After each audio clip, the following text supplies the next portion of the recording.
candidate. Similarly, I cannot see a BJP core voter voting for Ajit Pawar candidate. So there are contradictions on both sides. I'll give you 2 quick points before you come. One, the fact is that this is an interesting state this year because you've got Lok Sabha followed by Vidhan Sabha 4 months later. And speaking to a number of Maharashtra politicians, they believe the stakes for themselves are much higher in the Vidhan Sabha. So you'll find a number, the Vidhan Sabhas which will be very competitive, seat by seat, and a lot of what Yashwant says will play out there.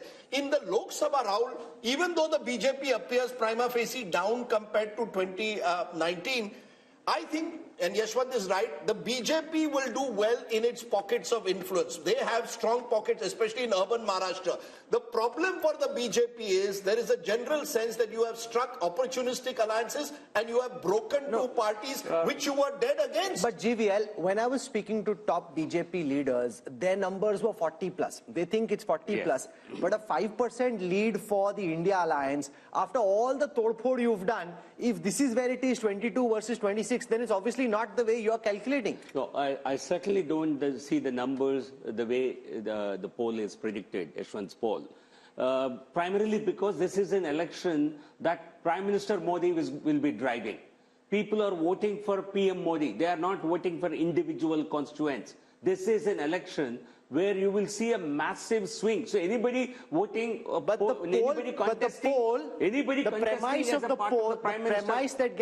premise which is also the reality of Maharashtra politics gets reflected in this poll is that BJP at this moment is not a pan-Maharashtra party. Modi might be a pan-Maharashtra phenomenon. BJP per se is not a pan-Maharashtra political party. Even in states, Haryana, was Haryana a BJP state until 2014? Did BJP ever win a couple of seats in Haryana? No. But once Modi is on the scene, Prime Minister Modi ji, he is one who will drive the entire vote. Please give me the popularity ratings because that will give you an indication. Can I just explain if you have those numbers? No, look, last time the BJP contested 25 seats, the Shiv Sena 23. And the BJP and Shiv Sena did extremely well, winning 42. Now what's going to happen is the BJP is going to put pressure on both the Shinde Sena and the NCP Ajit Pawar group to contest less. And the BJP will look to contest at least 30 and divide it. The Ajit Pawar's party is happy not to contest Lok Sabha. Their energies are on Vidhan Sabha. Similarly with Shinde Sena. So that might actually mean the BJP could contest more in the Lok Sabha. I think the worry is that there is genuine anger against the way governments have been broken, fallen on all sides, towards all politicians. So I think you will find Vidhan Sabha becoming a real battleground. Lok Sabha, the Modi factor does play out. Sharad Pawar clearly is weaker in a Lok Sabha election at the moment. He may not even be able to sort of, campaign as aggressively there as he would in a Vidhan Sabha, but he will hope for some sympathy. Uddhav Thackeray is hoping for sympathy, which may come in a Vidhan Sabha, may not come in a Lok Sabha. So Rahul, you could see Maharashtra in the space of 5 months having two very different verdicts. But, Madhu Yaksha Gaur, this is your good news. If there is one state where you need to perhaps invest more attention in the next few months is Maharashtra. And the feeling is typically the Congress is not seizing the opportunity. You're missing the opportunity to miss an opportunity. Many of your leaders are leaving, joining Ajit Pawar's faction. Milind Deora left to join Shinde Sena. Today, Baba Siddiqui, your MLA, former MLA from Mumbai, has left, is likely to join Ajit Pawar. So you're not holding on. You're the Kamzor Kadi. Hopefully, your predictions may hold on to the leaders who are planning to leave, Rajdeep. But having said that, this has been expecting in Maharashtra, Rajdeep. I think various projections and studies we've done. And we've been very hopeful on Maharashtra because of this third pod, what Rahul says. It's not helping with the people's mood. Secondly, I give this credit to Prakash Ambedkar also joining INDA group can help also the Maharashtra Vikas Agdi to win more seats. Rahul, how do you explain these numbers? The fact that you've got what seems on paper a strong alliance now with Ajit Pawar there, Shinde there, the other parties seem weakened, but they still have a 5% lead in this poll. So with lots of caveats, because no one knows what's going to happen in Maharashtra, but if our thesis is right that people in Maharashtra are unhappy with the way parties have broken alliances, then the expectation would be that the turnout is going to get depressed, which means it depends who has the more cadre on the ground. So it doesn't matter where Ajit Pawar has gone or Uddhav Thackeray has gone. Who has which of these groups actually got the cadre on the ground? In a depressed turnout scenario, cadres on the ground will make sure that your core voters turn out, and that group will have advantage. Your sense, Amitabh? See, actually, it's a khichdi. So, nobody knows which party has the vote. But Shiv Sena and NCP have the symbol. Symbol plays a very important role in elections. That's number one. As you said, BJP will now bargain for a higher number of seats. So, it will be able to win more and also transfer its votes to the SHS and the NCP candidates. Now, it depends upon how much they have. However, the bad news for the India Alliance is that Congress becomes the #1 party of this India bloc, because it is the largest party today in the Vidhan Sabha, and it will demand for the highest number of seats.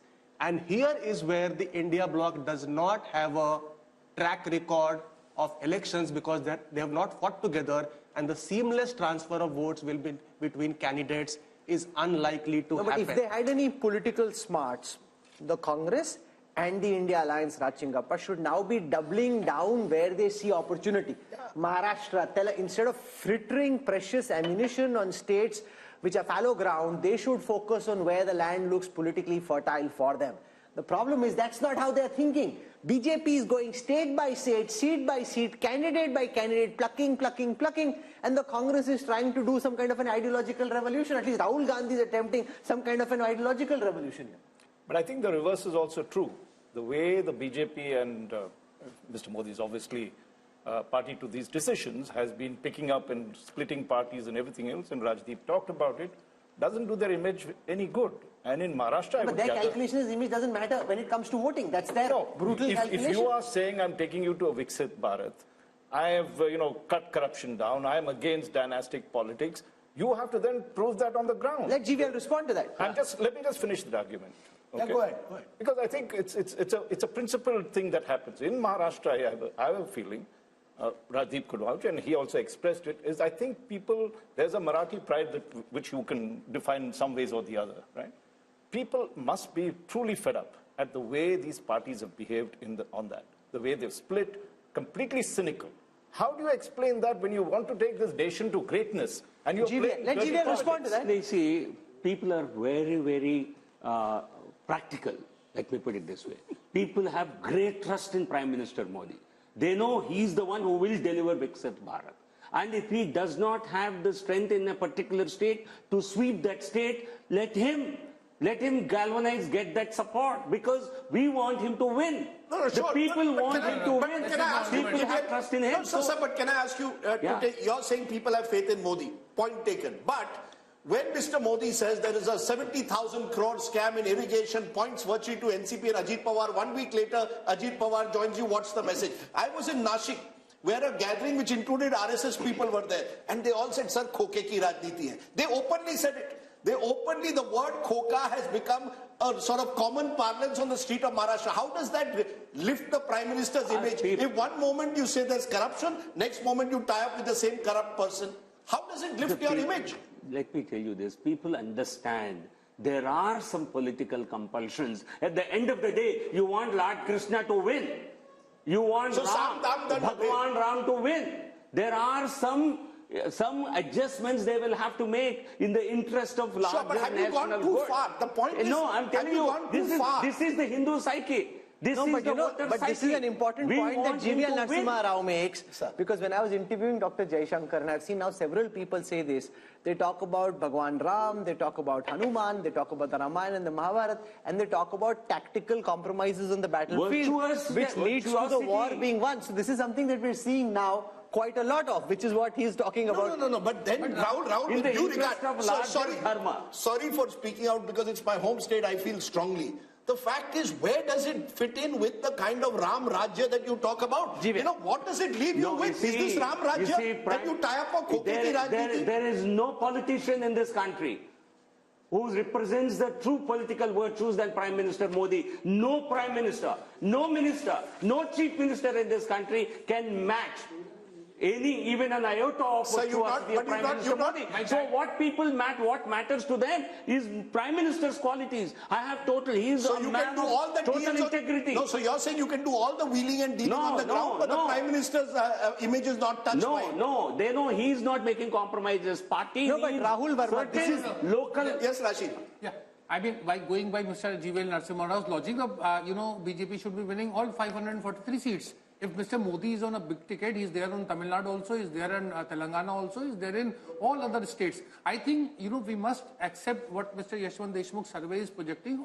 We have gone through over 300 seats, and there is a kind of trend. This is a very interesting thing about what is the findings of Maharashtra. There are 4 states that were always, they are kind of, outliers, and they are giving something in favor of BJP. In case of Karnataka, in case of Maharashtra, there is a trend, and we will see. No, Maharashtra is not Bihar. with the BJP. Precisely, it's the other way around. Precisely. So I'm saying there are 4 states that were very crucial in 2024. Even if the outcome is kind of well known that the BJP has an advantage and Mr. Modi is a favorite. One state is Bengal, other state is Bihar, third state is Karnataka, and fourth state is Maharashtra. Now it is giving different kind of trends. I think we must accept what Mr. Yashwant Deshmukh is predicting. We cannot be finding faults with his methodology or, how it will shape in Maharashtra. We can't be having different... Yes, Rahul, very quickly. So, two points. Yes, in politics, all politicians and parties make these tactical calls.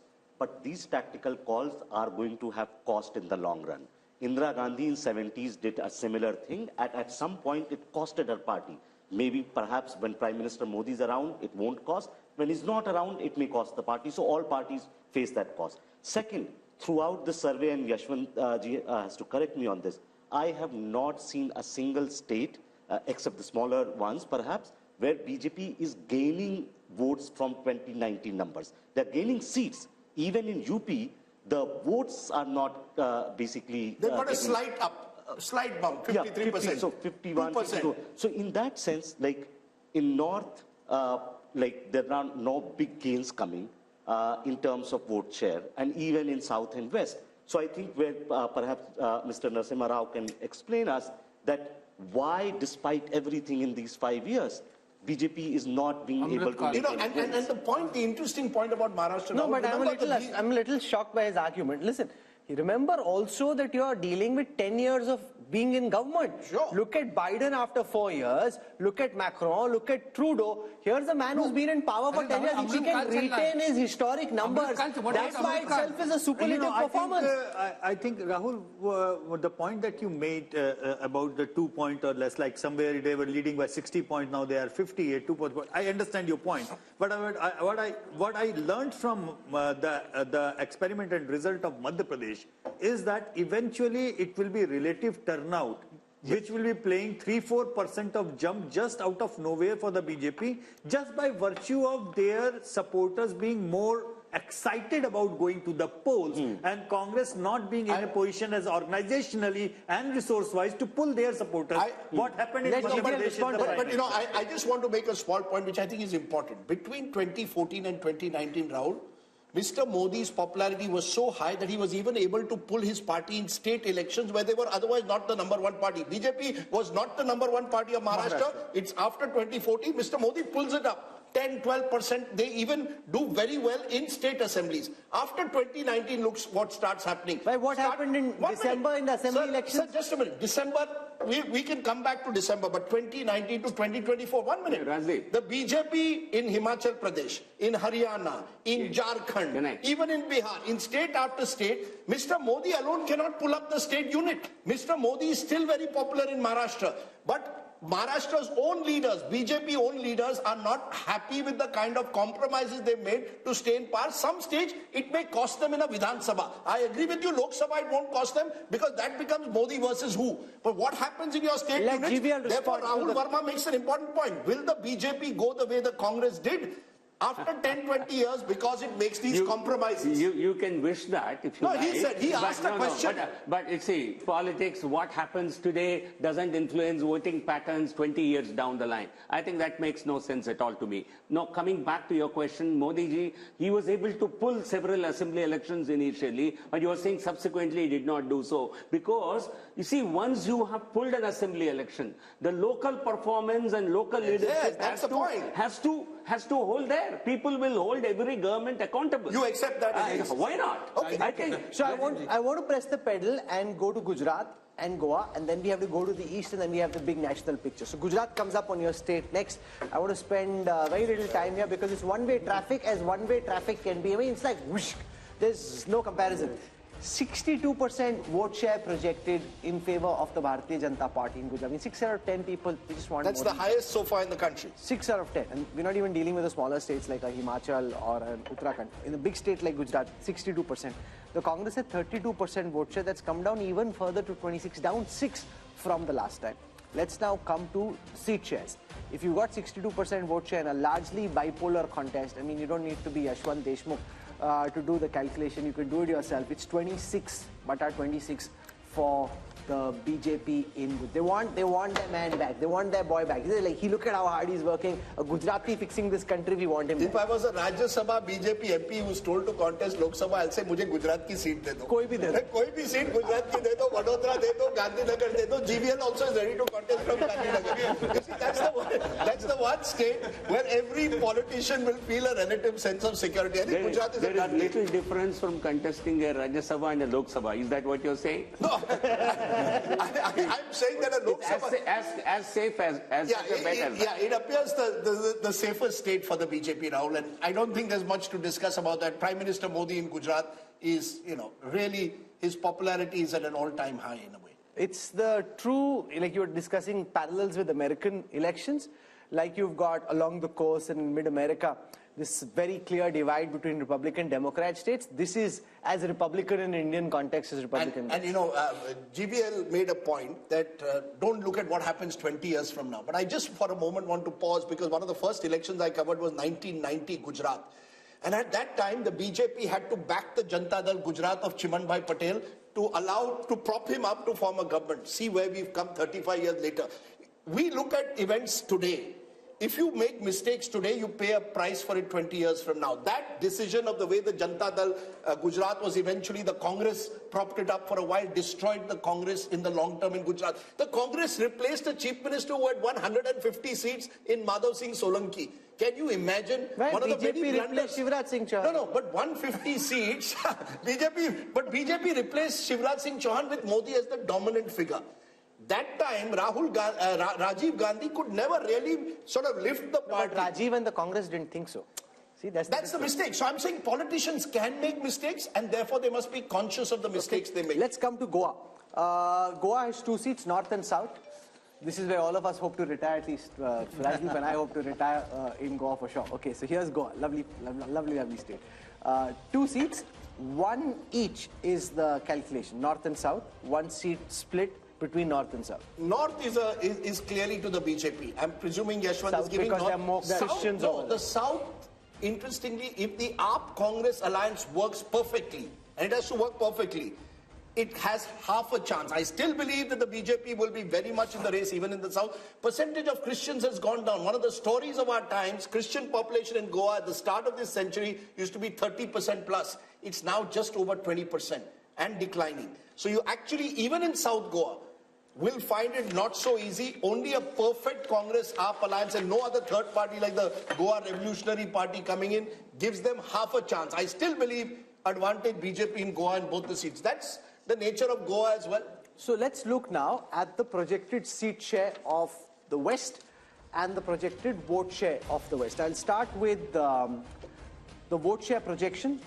Axis My India predicts for the India Today group that the NDA would end up with 48% vote share if you aggregate the states of Gujarat, Maharashtra and Goa.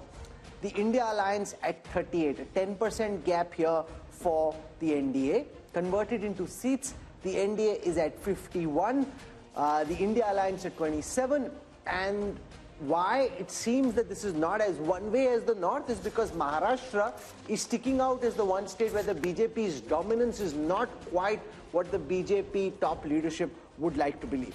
But look at the story, Rahul. The northwest monsoon. 154 in the north, 51 in the west. You're almost home and dry. Between the two, you're slightly below where you were in 2019. There you won 230 plus. You're slightly below because of Maharashtra in particular, but you're still almost there. 400 par kaise hoga? We haven't come to the east. We haven't shown the big picture there. So that's just, we're halfway through this show. So we'll slip into a break. When we come back, we'll show you what's happening in the east of India. And then there is the big national picture. Stay with us.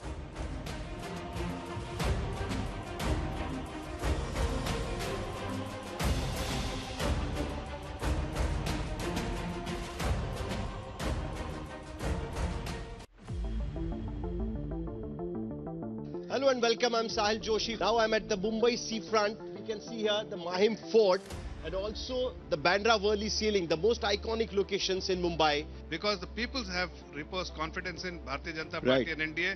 And Eknathji Shinde has done what the people wanted. People wanted Shiv Sena and BJP together as we have been together for 25 years. It is only the MLAs who have defected. It is not the people who have defected. How is Ajit Pawar like-minded party with the BJP? The way it worked in line with the expectation of the people, and that's why we are confident of our victory. If you are so confident about 370 votes and 400 for NDA, why do you want all other alliances with you? Why do you want all small parties with you? वो washing machine से धुल गए, ये कमल detergent में सब धुल जाते हैं. We are shifting our focus to Gujarat. Confidence in the people's mandate is very, very certain. The youngsters have come in and they have taken the major positions in Gujarat. I feel things will be very different. In Gujarat, if you ask any Congress leader, but they're all demotivated in Gujarat purely because they know they are going to lose. Election of 2024 will be an election of Modi versus Mudda. Our phones are buzzing. Multiple politicians, their well-wishers, supporters across states calling, wanting to know something on the site. There's no sideshow happening. If you want to know what the numbers are, stay tuned to our coverage on India Today as we take you through state by state, region by region, and then finally the national big picture. We want to come to the fascinating state of Bihar, where Nitish Kumar's U-turn has made things very topsy-turvy and very exciting, which is also why the Mood of the Nation poll had to do extra polling to be able to capture what's happening in Bihar. On your screen right now are the vote share numbers for Bihar first. 53% is what they had in the last Lok Sabha elections. They're projected to be at 52, but there is, on the surface, it seems not much has changed, but so much has changed internally because the JDU, which was earlier with the India alliance, has now jumped over, which is what kind of keeps the BJP-led India alliance where it was. The India alliance was at 31%. That's expected to go up to 38%. Let's see how this converts into seats. For the first time now, on your screen, the Bihar projections on the 40 seats of Bihar. Yashwant Deshmukh and his team at C-Voter are predicting that the NDA could end up at 32. Remember, apart from Kishanganj, they had 39 out of 40 seats the last time. They expected to come down 7 this time round. The India alliance, which had only 1, expected to go up to 8. So just imagine, Rajdeep, if Janata Dal United was actually here, BJP was staring at bigger losses in the orange column, and the India alliance was looking at bigger gains, which is what explains that somersault. You know, the fascinating aspect is that when you went to Uttar Pradesh, the BJP is holding its own.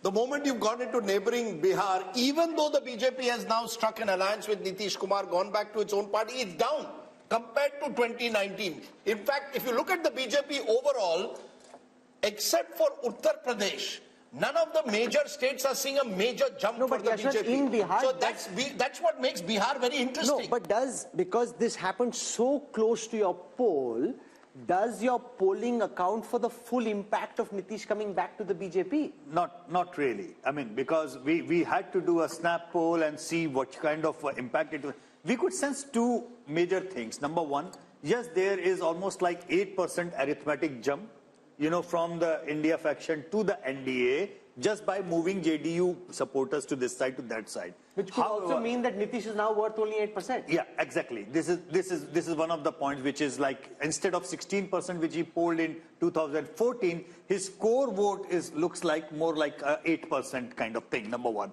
Number two, we still don't know who is contesting how many seats. And please remember, even Paswan's party is split into two.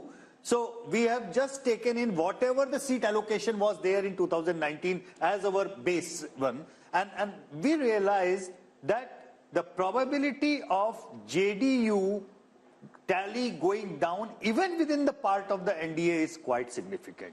Which means last time they contested 17, won 16, but they could even very well come down, crashing down to single digit. So what this means is that in the overall, yes, JDU did a wise thing probably to come back and safeguard their own thing. But if the NDA needs to pick up its tally, probably BJP needs to contest more seats because there is a significant anger against the JDU, not just among the RJD supporters, but even in the BJP supporters. You come from Bihar. Does this poll account for the potential winning bandwagon effect? The fact that if voters in Bihar think that this is a Modi election, a BJP election, then they may more likely than just at the time of separation choose to go along with the NDA. That is most likely to be the case because as Yashwantji is saying, BJP is likely to contest on a higher number of seats, give lesser number of seats to JDU, which is facing a decline in its support base. But if you see, both the parties were at 37% vote share. 15% is the Modi premium because JDU was with BJP in Vidhan Sabha elections. So the Vidhan Sabha elections, when it factors into account the Modi impact, is 15% straight away. So, but with this swing of 8% from Mahagathbandhan to NDA, what would have been the result? It would have been 46-42% in favor of... The result would have been just bang opposite. So again, BJP being a practical or a pragmatic party, clearly saw that there would have been significant losses in Bihar. The guy who won't like this U-turn was not is being Nitish Kumar. If he thinks he's worth Rahul Verma only 8%, that just shows how, like the BSP in Uttar Pradesh, like the JDS in Karnataka, the JDU seems to be a very diminished force. Yes, absolutely. And I hope Nitish Kumar realizes it. And Nitish Kumar perhaps understands that he's diminishing and he's still trying to make most of it. But with this 8%, he's still chief minister. No, the most valuable 8% you can have. So think of it. Since 2013, he knows that he's declining. But what he knows that without him, no government can be formed till at least till 2025. And he's making most of it. He's basically, he goes with, so he's one of those politicians where he's being opportunistic and ideological at the same time. He joins RJD, gets his caste census done. Comes to BJP, does certain other things. So he's trying to make most of it in a very, very small... But look at, maybe the BJP looked at Yashwant's last Mood of the Nation poll. Yeah. And there were 3 states where the BJP was in clear trouble. There was Bihar, there was Karnataka, and there was Maharashtra. Yeah. What did they do in Maharashtra? They broke the 2 major parties, Shiv Sena earlier, then the NCP. In Karnataka, you went and tied up with JDS, brought back Yediyurappa into the fold through his son. And in Bihar, you got Nitish Kumar back into the fold. I saw this photograph in the morning papers today, Prime Minister shaking hands with Nitish Kumar. And I just wonder, what makes politicians tick? Here are 2 people who've attacked each other personally at various stages. Nitish Kumar refusing more than a decade ago to even share a stage with the Prime Minister. But all is fair in love and politics. And I come back to it, Rahul. The BJP has shown itself to be a party of power while claiming to be an ideological party, and the Congress has done just the reverse. No, but I don't agree. No. Once they're in power, they're ideological. Their logic is, they've scrapped Article 370, they've brought India the Ram Mandir. Sure. What other proof do you need of ideological? No, I'm not saying the ideology is diluted. Yeah, UCC has come about in Uttarakhand. So once their formula is you win and then you get ideological. To win, you don't worry about ideology. All I was saying is that there were states where the Congress had seen these ones, they were going to get, the BJP had seen they could be down by double digits. Bihar was one of those states. Yeah. Let's find out a way to tackle Bihar. The point, Rashid Kidwai, is this is the difference. You see, I got a call just now from a UPA leader. Please show me which are the states where the BJP is growing. I said it's not about the BJP growing but holding its own. And they've held their own by strategic politics. Does the opposition recognize that, Rashid? Yeah, or will they only blame the enforcement director? Yes, I think Nitish Kumar's story is not complete without the opposition politics. Nitish Kumar seems to have gone on a rebound. He worked very hard for this India alliance, and when Mamata Banerjee, propped up Mallikarjun Kharge, and when Rahul Gandhi said that, he will talk to Mamata before appointing Nitish Kumar as India alliance convener, all these things look like... You're saying if he was appointed convener, he would have stayed on? Precisely, because Nitish Kumar was not doing 8%, he knew his days are numbered, he wanted to be a prime ministerial face, he may not have said it. And this is... If he was made convener, think of it, after 2023 December results, he's also making calculations. Being convener is only worth if you have a shot at something. So he thought he was on the losing. Shama Mohammed joining us of the Congress party. Shama Mohammed, do you believe that in Bihar, the BJP in this last stretch has trumped you by taking someone who was not too long ago seen as the architect of the India alliance? So perception-wise and now in reality, as per our numbers, the Congress-led India alliance has lost a big opportunity. I don't agree with you on that, Rajdeep. Everybody knows what Nitish Kumar is. Like I said before, if he had to go, he had to go. He keeps jumping from here and there. But you said a very important thing is, what is the ideology of the Bharatiya Janata Party? For example, let's look at the Meghalaya election. They were with NPP in Meghalaya before the election. During the election, they went their separate ways. Mr. Amit Shah has put in the manifesto that the party NPP is corrupt, and when they come to power, they will take action. They won 2 seats in that election, and they said very clearly, Conrad Sangma and NPP is corrupt. They go and join the party after the election. So yes, they will do anything. Opportunist when it comes to election, they are ideological when it comes to governance. So they bring in, as Rahul rightly said, Article 370, Ram Mandir, maybe uniform civil code after the next election. Ideological in governance, strategic opportunism, if you want to call it that, tactical politics when it comes to elections. Rajdeep, let me ask you one more thing. Then why is that you can eat beef in Goa, but you cannot eat beef in Karnataka? Okay, so that's now, let's just stick for the moment to the data. So no, they have no ideology. And one last point.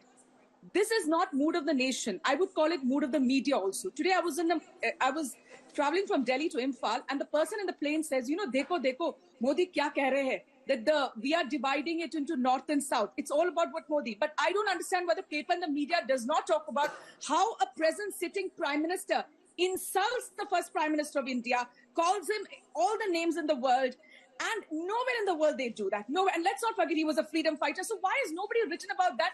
How the present prime minister keeps insulting a freedom fighter, the first prime minister of India. And see, you have to understand, people get carried away with what media is doing. Before 2014, we were questioned 100 times. I fail to understand why the present government is not. You could write an article on why beef is allowed in Goa, but not in Karnataka. West Bengal, another big state where the battleground is going to be tough.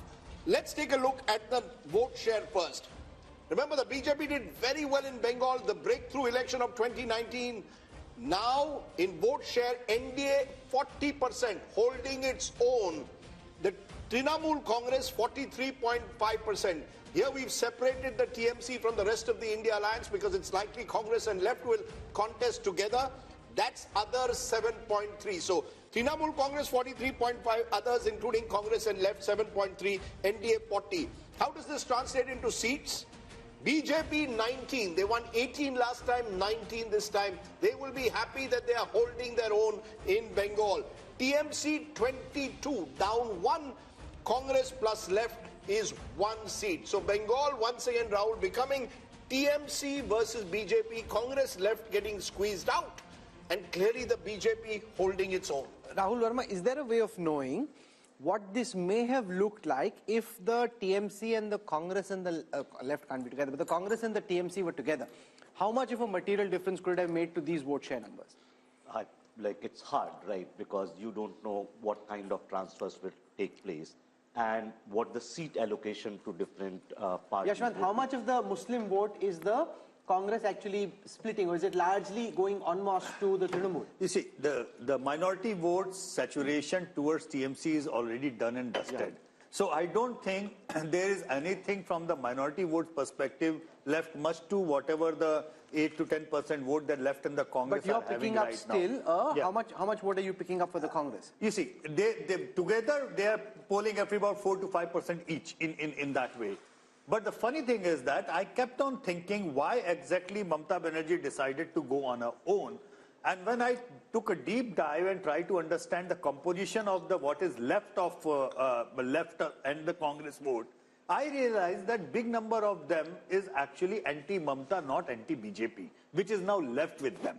So there was a clear and present danger if the Congress and the left would have been in Mamata's alliance, then this vote, 8 to 10%, a huge chunk shifting them to BJP rather than coming Mamata's way. So with one caveat, you know, the left definitely had to be on the other side. Mamata was very clear. She needed a three-cornered race. Left voter needed to split the anti-Mamata vote. The Congress voter is more interesting, especially in areas like Malda, which the BJP, you know, did very well last time. There, the Muslim consolidation. And she saw it in a by-election which she lost last year, which troubled her because suddenly the Muslim vote was drifting towards the Congress. So in 4 to 5 seats, I think it could make a difference, but 4 to 5. So these numbers could have changed by 4 to 5 if even now the Congress ties up with the left. That's about also, it, not more than that. Look into the statement and look into the body language of Adhirda and everybody else within the Congress rank and file. The way their campaign has been, it looks more of anti-Mamata, less of anti-Modi. So they are holding on to whatever they have. They are understanding there is a huge chunk of their vote which is primarily anti-Mamata rather than But I will make again one caveat. Adhir Chaudhary is worried about Adhir Chaudhary. Adhir Ranjan Chaudhary wants to win his own seat. It's not about a Bengal strategy. If there was and this is where the India Alliance gets it horribly wrong. Do you have a strategy for Bengal or do individual leaders dictate terms to you as to how you do it? We must remember, Mamata Banerjee has not left India Alliance. So this is the part of tacit understanding also.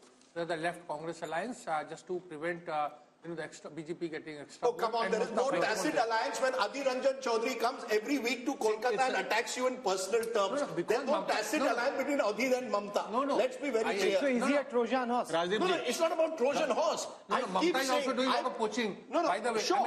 She is, but the point is, one-way street. No, the India Alliance should have decided, this is Mamata's point, who's going to drive your alliance in Bengal? Is Adhir Ranjan Chaudhary going to decide it or am I going to decide it?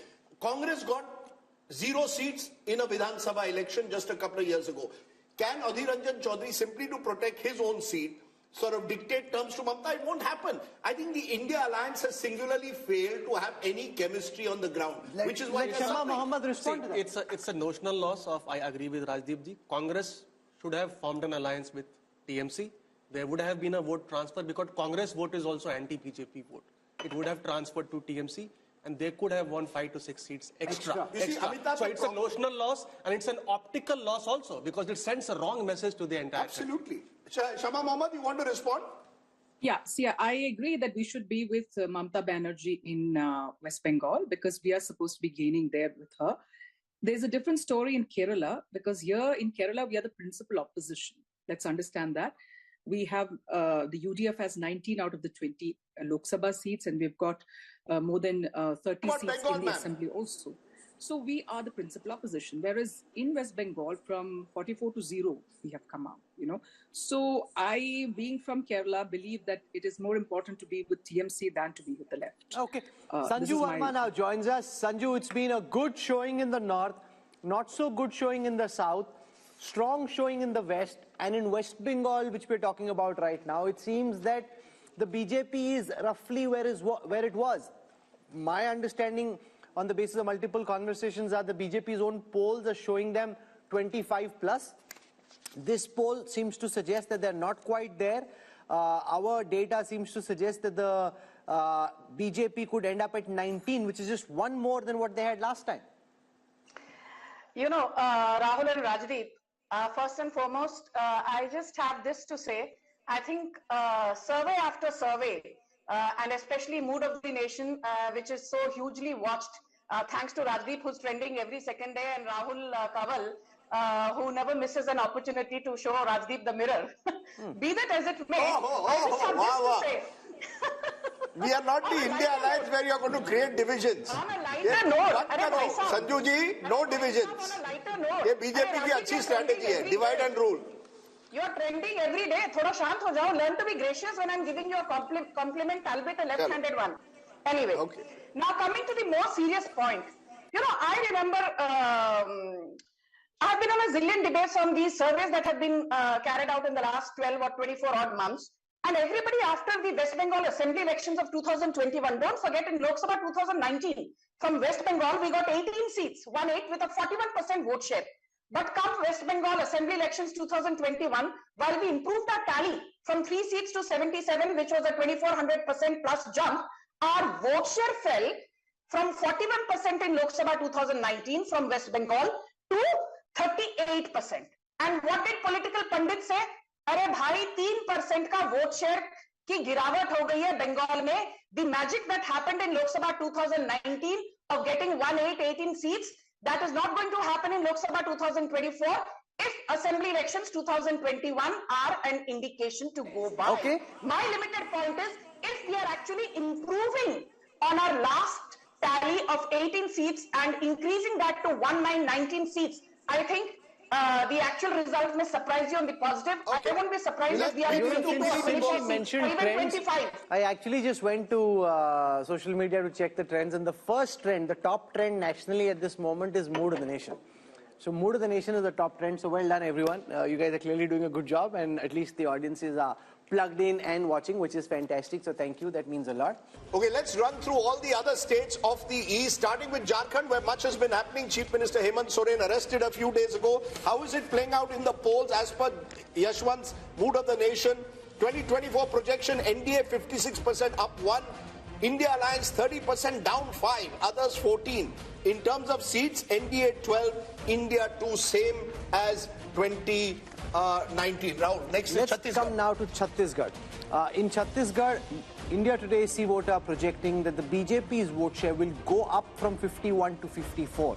They won the recent assembly elections, and on the back of that, their vote share is actually going up. The Congress's vote share was at 41 in the last elections. That could now come down 3% to 38. When converted into seats, the Congress had 2 seats last time round. That could come down to 1. The BJP had 9 seats last time round. That could go to 10. So Chhattisgarh, the BJP doing well and holding on to its gains from the last election. That's right. The honeymoon effect clearly there in Chhattisgarh. Let's turn to a state which is again fascinating because there will be Lok Sabha and Vidhan Sabha in the state of Odisha. 2024 projection, NDA 40% vote share, that's +2. India 12%. Naveen Patnaik's BJD at 41%, down 2%. How is this all translating into seats? Virtually again a repeat of what we are seeing in 2019. In fact, a slight jump for the BJP, 10 seats up 2. The India Alliance, mainly the Congress there, is getting 0, down 1.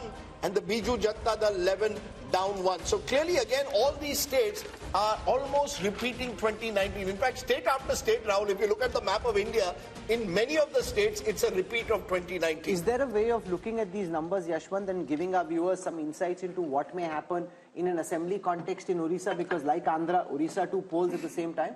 Orissa, there is a very clear split vote. There is an upswing for the BJP as far as the Lok Sabha voting is concerned. But as far as the assembly voting is concerned, it is clearly the Naveen Patnaik BJD way. Assam.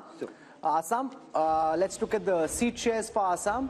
Last time the BJP had 9 seats, that could go up to 12. Remember, Assam has 14 seats. The Congress and the AIUDF was at 3. That could now come down to 2. That's down 1. So Assam, BJP consolidating its leads and gains. Let's now look at the overall East seat share. If you look at the 153 seats, and if I look at the vote shares, 47% of the vote for the NDA, 37% for the India Alliance. When converted into seats, in the east of India, 103 seats for the NDA, 38 for the India Alliance, 12 for the others. And I think this is a story. You know, while we focused a lot on the BJP's dominance in North India, its dominance in Western India, it is in the east that the sun is rising, the lotus is beginning to bloom, particularly when you include a Bihar and the northeast. I'm presuming Yashwant's included all the states of the northeast, the Manipurs, the Nagaland. No, so we will spend time on each of the northeastern states, just so that people know We're going to go into a break, show you the national big picture, but we're going to spend time on each of the northeastern states as well. Hello and welcome once again to India Today's Mood of the Nation poll. All the findings in India Today magazine brought to you by C Voter. We've gone state by state over the last 3 hours. We've gone from the north, south, west and east. It's time now to give you the big picture. What would happen if general elections, which are not too far away, were held today? Rahul, take it away. Give us the big numbers. Can Narendra Modi do his hat-trick after all? Will it be 400 par? Rahul. This is the moment all of you have been waiting for. No Indian Prime Minister since Pandit Jawaharlal Nehru has won thrice over in 3 successive elections. If elections were held today, does the NDA reach 400 par as they'd like to believe? Is the BJP achieving its mission 370? We've seen the talk. Let's see the numbers. The NDA alliance projected to bag 45% of the vote share, which is what the NDA alliance had in the last election as well. The India alliance expected to bag 38% of the national vote share, which is 11% more than the last time, but that's also because last time it was UPA, this time it is the India Alliance. So parties like the Trinamool, at this moment, this could change soon after our broadcast, but at this moment officially they are part of the India Alliance, which is why as a national aggregate their vote share is up 11%. The others from 28% are now coming down to 17%, down 11. That's as far as the alliance-wise vote share is concerned, where there is a very clear gap of 7 percentage points between the NDA and the India Alliance. Let's take a look at how this converts into seats. 400 par is Prime Minister Modi's war cry. They're heading there, but not there yet. 335 is the current projection by C Voter for the India Today group for this Mood of the Nation opinion poll, the last MOTN before the Lok Sabha elections. 335, way short of 400 at this moment. This is 18 down from the last election. So if you take all the allies together, they had 18 more last time. They're down at 335 at this moment. The India Alliance is at 166. That's 75 seats more than the last time. The others are at 42, 57 down, but that's an apples and oranges comparison because some of the parties which were in the others have now moved to the India Alliance. The big story though is that the NDA is set to come back to power quite comfortably. See, you want to hit 4 centuries in one match, you're hitting 3.5 centuries just yet. And remember, Rajdeep, there's also the fact that once this message goes out that Prime Minister Modi is comfortably placed, then a lot of people may decide, "Arey, vote kya waste karna, isi ko do," because if he's coming back. So that ultimately could also come into play. You know, there seems to be, Rahul, an inevitability about the outcome. I think this is one of those strange or rare elections where it almost seems, at least when you speak to political observers and politicians, that the outcome is known. It's a question of where does the NDA, BJP-led NDA end up? Where does the BJP end up? These numbers are showing the BJP is roughly just around where it was in 2019. The NDA is marginally down, but as you said, there could be a bump it could get in the next 2 months because if it campaigns hard and the BJP is known to do that. Plus, could it get more allies? Remember, all of this is before the possibility of a Chandrababu Naidu or an Akali Dal joining in. All of that could take the BJP above 350. I know that there is all this buzz about 400 par. That perhaps will require the perfect storm. But the BJP has set the base. I think what this Mood of the Nation poll shows, people want Mr. Modi back. The majority seem to want Mr. Modi back for a 3rd term in the first past the post system. And unless there's some kind of a miracle in the next 6 to 8 weeks, the India Alliance will have to simply accept next time, or good luck to you, 2029. 2024 appears as close to a done deal, Rahul, with these numbers. And the Prime Minister's popularity remains pretty high again. It will be interesting to see whether he just wants to equal Nehru's record or actually be around the next time to beat Nehru's record, or at least attempt to beat Pandit Nehru's record. Let's take you through how the party-wise vote share and seat share would stack up. We looked at the alliance-wise numbers. Let's now look at the party-wise numbers. The Bharatiya Janata Party had 37% of the vote in the last election. That is expected to go up by a massive 3%. I'm saying massive because in a national context, for one party to be able to increase its vote share by 3%, that is a very significant achievement. The Congress had 20% of the vote share last time. See voters predicting at this moment that that could come down to 19, just a dip of 1. Others were at 43, they could be at 41. The big story there, though, is that the Bharatiya Janata Party, which in the last elections was standing at 37% vote share, could go up a massive 3% to 40. You know, Rahul, there are two big stories. One is the BJP story, the possibility, as you said, that Prime Minister Modi will emulate what Nehru did, win 3 consecutive elections. The other story is the Congress Party, losing 3 consecutive elections and its vote share not changing. I keep repeating, there's one figure that stands out for me, Rahul. The BJP got around 7.5 crore votes in 2009. It went up by a whopping 200% to over nearly 22 crores by 2019 in a decade. The Congress vote has remained relatively static at 11 crores. So while we are looking at the BJP and the big picture of Mr. Modi winning his hat-trick, we've got to also look at the Congress Party. And I think somewhere there are but two it's not stories static. there. If the pie is growing up and your portion, right. say you're actually You're not declining getting very new badly. voters. So you're not static. See, you're declining. Your vote share is remaining static. For a No, moment, and before we kickstart our if your discussion, let's take you absolute through numbers how are the this same. stacks up in terms of seats. We've looked at the vote share numbers. Let's take a look at how many seats each of these parties is projected to bag. The BJP, remember, had a 303 rifle that they were firing last time. This time it's 304. So it's not Mission 370. That's his rallying war cry. They're not there yet. 304 is where they stand. 71 is where the Congress stands, which is up 19 from the last time. Remember, there are gains in states like Telangana, which are helping the Congress do better than it did last time. Others at this moment are at 168, down 20. So that's where it stands. Prime Minister Modi very comfortably placed to be PM once more, which is why Raj Chingappa and his team are saying it's get set for a hat-trick. Raj, you want to give us what your headline is? What is it hat-trick? Is it the Modi momentum? What is it? It is set for a hat-trick. So is it about Modi? Is it about the BJP? How do you see it? I see your cover has Mr. Modi imperiously walking down. So we're calling it heading for a hat-trick. But let's, just for a moment look at the figures that are there. Yes. I mean, it's commendable that Mr. Modi in his 10th year is able to deliver the kind of numbers to the BJP and the NDA. And look at the term that he does it. In the second term, I mean, every world leader was under pressure, put on the mat. There was a once-in-a-century pandemic that was there.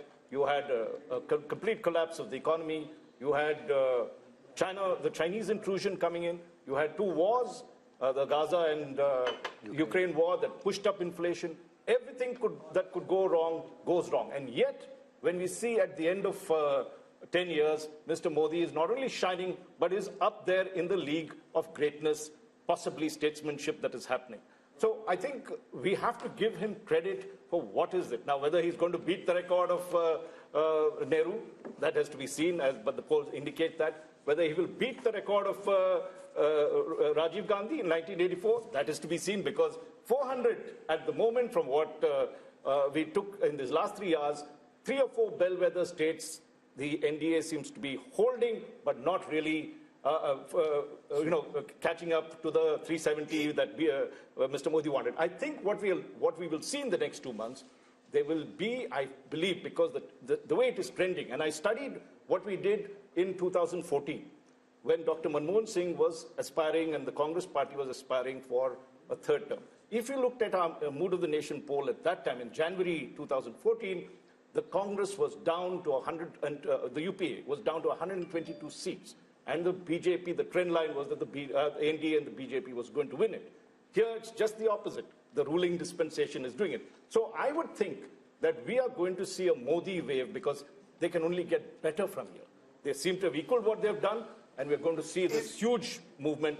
There are caveats. which we will come to the caveats in a moment, but is that how you see it? The big takeaway is the BJP has consolidated, holding its own. If anything, Yashwant Deshmukh, it could go up possibly in the next 2 months, depending on the nature of the campaign, the kind of momentum that you tend to get, that the winner gets a kind of bandwagon effect. Well, bandwagon or not, I've explained the relative turnout thing, which I think will be a very decisive factor, because I believe within the same vote share and sphere, just the higher relative turnout will give BJP extra 2-3 point jump, just by virtue of being able organizationally and resourcefully taking the supporter from their home to the polling booth. Out of that, having said that, you all know that from the seat projection perspective, I am a very, very conservative pollster. For what Raj is indicating, what Amitabh is indicating, probably is, they are poking me that, Yashwant, this is the starting block. And I agree to that, because when I look into the gap of 20% vote share for the BJP, Rajdeep, it's like, it is likely to end up a complete sweep in many of the states where marginally I have probability-wise given 2 or 3 seats to the others. So if you look into the 335, it can easily be 350 just by taking into the other sweeping stakes of the BJP. So is there any caveat at all, Rahul Verma? Is there an inevitability of the outcome, as I said, where the question now remains whether the BJP is where Yashwant has pegged them at 303, NDA at 335, or does the BJP go up to 340, 350, NDA 370, 380?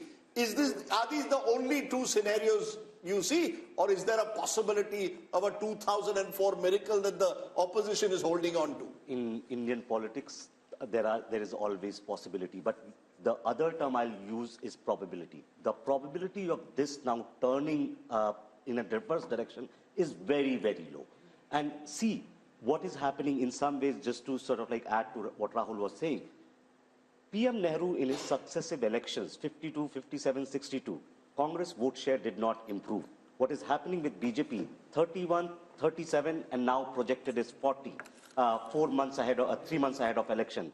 And given if it's a conservative estimate, BJP being an organizational party can actually pick up more votes. With that kind of vote difference, the seat translation is going to be heavy. And second point, Congress is holding on to its 18% vote share and 70 seats because of its perhaps performance in Telangana and states like that. And we don't know what would conspire in some of these states. If BJP ties up with, say, BRS, Telangana seat tally might change. What happens to the Congress party, Rashid Kidwai? 3 consecutive defeats, 15 years out of power. And while they may get 70 seats as per our poll, that could even come down to 40, 50 if the BJP goes up by 2030. Where does that leave the Congress party? Can it hold together with a third debacle? Yeah. I think, Rajdeep, it may sound a bit odd and bizarre, but the Congress would be very happy to know Yashwant Deshmukh's, finding and mood of the nation that Congress is getting 71 Lok Sabha seats. It will give them a formal position of leader of opposition in the Lok Sabha. Remember, Congress is very easily satisfied party, and that's the one reason why it is going down. On the other side, when Bharat Jodo Yatra, and this is a very big lesson for Rahul Gandhi, when Bharat Jodo Yatra was started in first phase, it was thought that with that yatra, Rahul Gandhi Congress would be able to increase, its vote percentage by 3 to 4%. They were actually hoping for 25%. So it's a very bad news that Congress is not getting vote percentage, no increase in vote percentage. I think individually in states there will be breakaway Congress factions because nobody wants to be in opposition forever. Amitabh, your big takeaway from these numbers, clearly it shows 2 months before the election, perhaps, as I said, more than any other election, a dead certainty as to who the winner is. I can only compare it with January 2019. January 2019, which is the best comparison to make, the Congress had just won 3 states in North India, and the poll suggested a tightening of the contest. The India Today mood of the nation actually suggested a tightening of the contest. A coalition government for the NDA. A potential coalition government for the NDA. Now we are seeing a clear majority for the BJP. What's your big takeaway? Is Indian politics heading towards some kind of a dominant party system, or is it about Prime Minister Modi being this domineering leader? So BJP is, of course, attaining the pole position which Congress used to acquire during the 1950s to 1990s. At that point of time, Congress was competing mostly against regional parties. Here we have BJP competing mostly against regional parties because regional parties tally is 168 seats. BJP is increasing its vote share. Congress is holding on to its vote share, and all its gains are coming at the cost of regional parties. In fact, the story, Rahul, for me is once again that remember 186 seats, roughly 186 seats, direct contest in 2019, Congress versus BJP. Congress won just 12. BJP won most of those seats by double digits. Nothing has changed. It's almost as if the Congress is where it is, comatose in a way electorally, and the BJP is growing. And because they're not listening. And the other factor, which is also in a way worrying, is the North-South divide. The BJP dominating North India, dominating West India, doing even very well in the East. It's only the South which seems to be marching to its own beat. And I wonder what the implications of that will be long term. If the Congress had any good sense, and I'm not at this moment certain that the people who do are looking so obsessively at this election in the way that the BJP is, they should sit into a room, Messrs. Kharge, Rahul Gandhi, Uddhav Thackeray, Sharad Pawar, and say, let's thrash out the Maharashtra seat sharing formula before we leave. Sit from morning till evening, go seat by seat, thrash it out, compromise, and do the same for Telangana. Figure out who your candidates are, get on the ground. Instead of just spattering your ammunition all over the place, focus on their... No, but they're not even invited, Rashid. That's the problem. Each of those leaders are saying... Because Rahul Gandhi is there, so they need to... But what is more important? Sitting and fighting and trying to win the few seats you have an opportunity of winning, or this yatra which only seems to be causing trouble? Can I make an even more controversial point? Which is what? If I was the opposition today and I saw your numbers and the mood of the nation and all of us predicting the inevitability or the probability of the outcome, I would actually see one opportunity, and that is focus on state elections. There are going to be, look, there's a Lok Sabha election which the outcome seems inevitable. It's about whether... No, but you cannot, if you're in the opposition, you cannot take it as inevitable. You have to fight the election. No, you have to fight. That's why I said it's a contentious point. I have 100 rupees in my pocket. I would put at least 80 rupees of that into state elections. There's Haryana, there's Maharashtra, there's Jharkhand, there's Bihar next year, then there's a series of other elections. Look, in the Lok Sabha, you can pick up, I'm only going by the mood of the nation, Rahul. You can pick up 20, 30 seats by what you're saying, better seat adjustments, do a little bit in Maharashtra, work out your numbers. You should do that. Of course you should. Every election has to be fought. But when I look at the priorities, my concern for this kind of opposition is that they seem to not even be able to get their act together often in state elections. Maharashtra is a good example. There's an election in Maharashtra in September, October. You win Maharashtra, you lift the morale. Imagine what happens if you lose Lok Sabha badly and then also you suffer a debacle in Maharashtra and Haryana.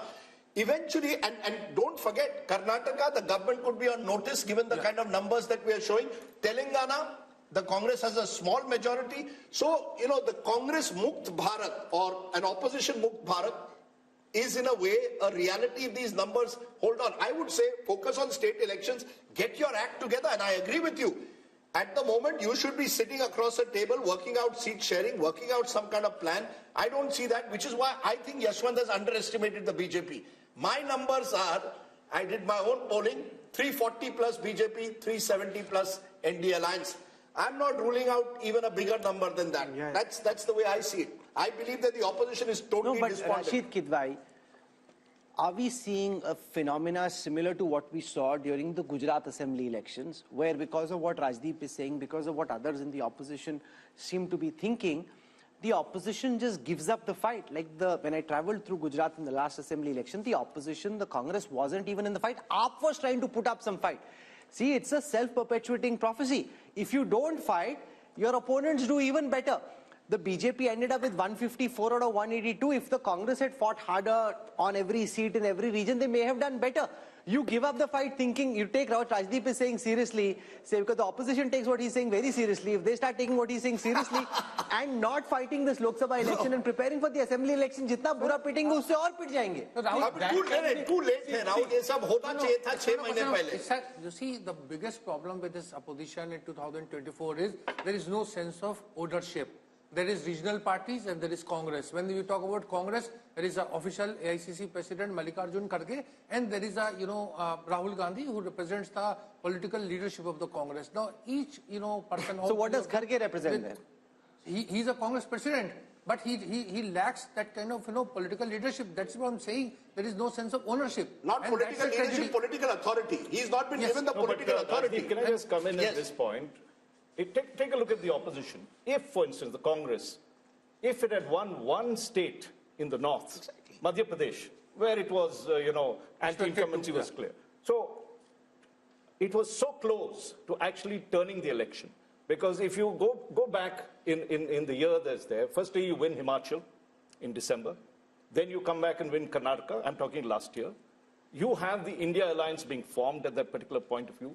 You knew where your battles were. Okay. This is the difference between what the BJP does, which knows that these 3 seats were critical for them to get the momentum to win the Lok Sabha.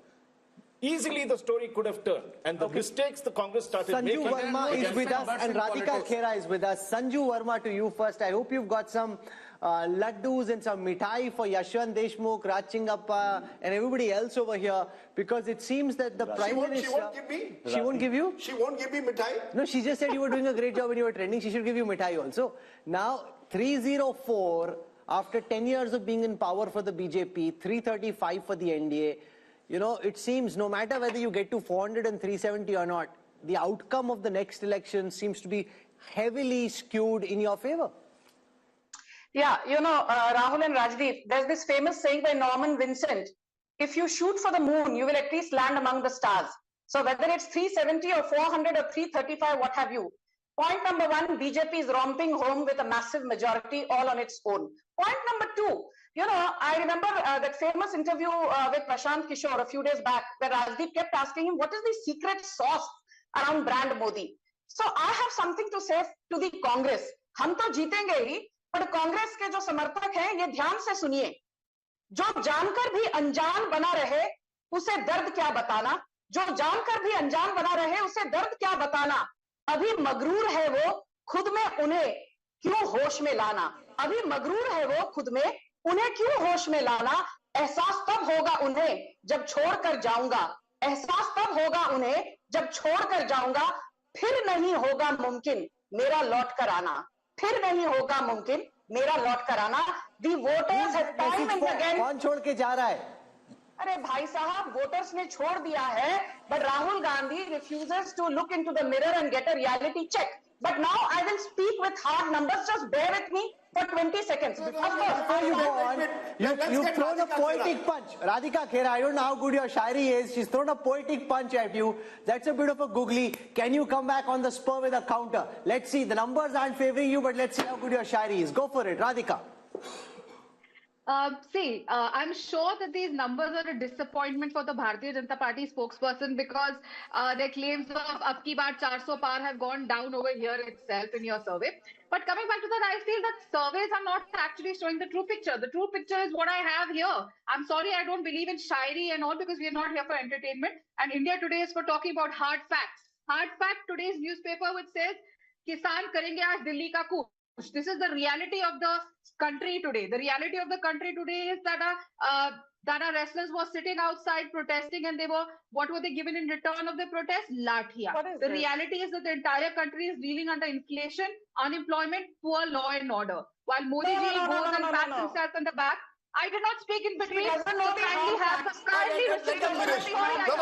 Sanju Verma, you must allow her to speak. No, please put down Sanju Verma's voice. You must allow her to speak. We are a democratic country, and India Today is a democratic channel where you cannot mute my mic and you will let me speak. You cannot control the opposition over here. Well, coming back, the country is watching how over 100 parliamentarians were suspended for parliament because they were raising their voice. Country is watching everything. Country is watching how governments are being brought down, being scared by the ED. Parties are being broken down and new fractions are being built. Country is watching everything. Yes, there have been disappointments that we've had in the recent elections in Chhattisgarh, Madhya Pradesh and Rajasthan, but all surveys were predicting that Congress was winning Chhattisgarh. And Rajdeep, you even visited Chhattisgarh. The mood of Chhattisgarh was absolutely different on the ground. But something else happened. So I don't think that So I want to go back to Sanju Verma. Sanju, while the overall picture is very rosy, or should I say there are lots of lotuses in the overall national picture, and they're blooming, Maharashtra is a concern, Telangana is a concern, having an alliance in Andhra Pradesh, potentially even Punjab, is a concern. In the way that the BJP has been operating, my sense is that they may be looking at these states where they're not doing well and trying to double down and figure out how to make the tactical arrangements to do well here. You know, I will answer your question, and now I hope the courtesy will be extended to me. Ruling party के प्रवक्ता का mic mute नहीं किया जाएगा. You know, Radhika Kera, I agree with her on one thing. She said, this is a serious channel. We are not here for entertainment. I completely agree. Entertainment तो राहुल गांधी दे रहे हैं, भरपूर entertainment as part of his Bharat जोड़ो न्याय यात्रा. Then he says, stove में कोयला डालो और स्टव जल जाता. I thought that the stove runs on kerosene or fuel. For the first time, I learned that the stove runs on coal. So please, don't sit here and give me your half-baked knowledge. Now I will come to the hard facts.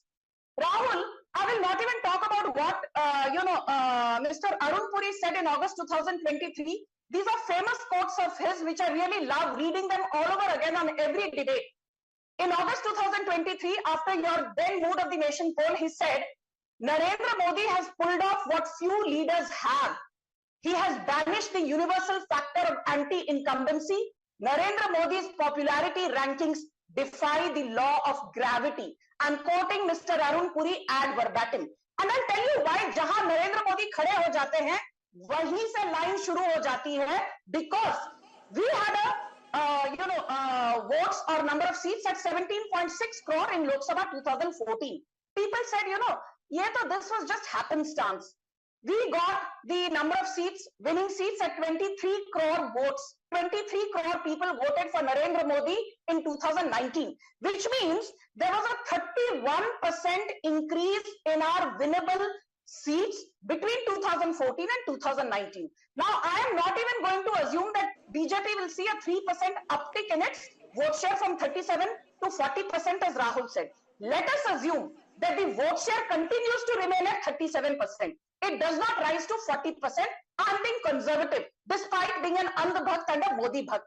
Despite having a vote share at just 37%, just going by past track record, if you extrapolate the numbers, you will see 30 crore people voting for BJP, assuming a 31% rise in number of seats. And if you assume just a so you made that point, ma'am.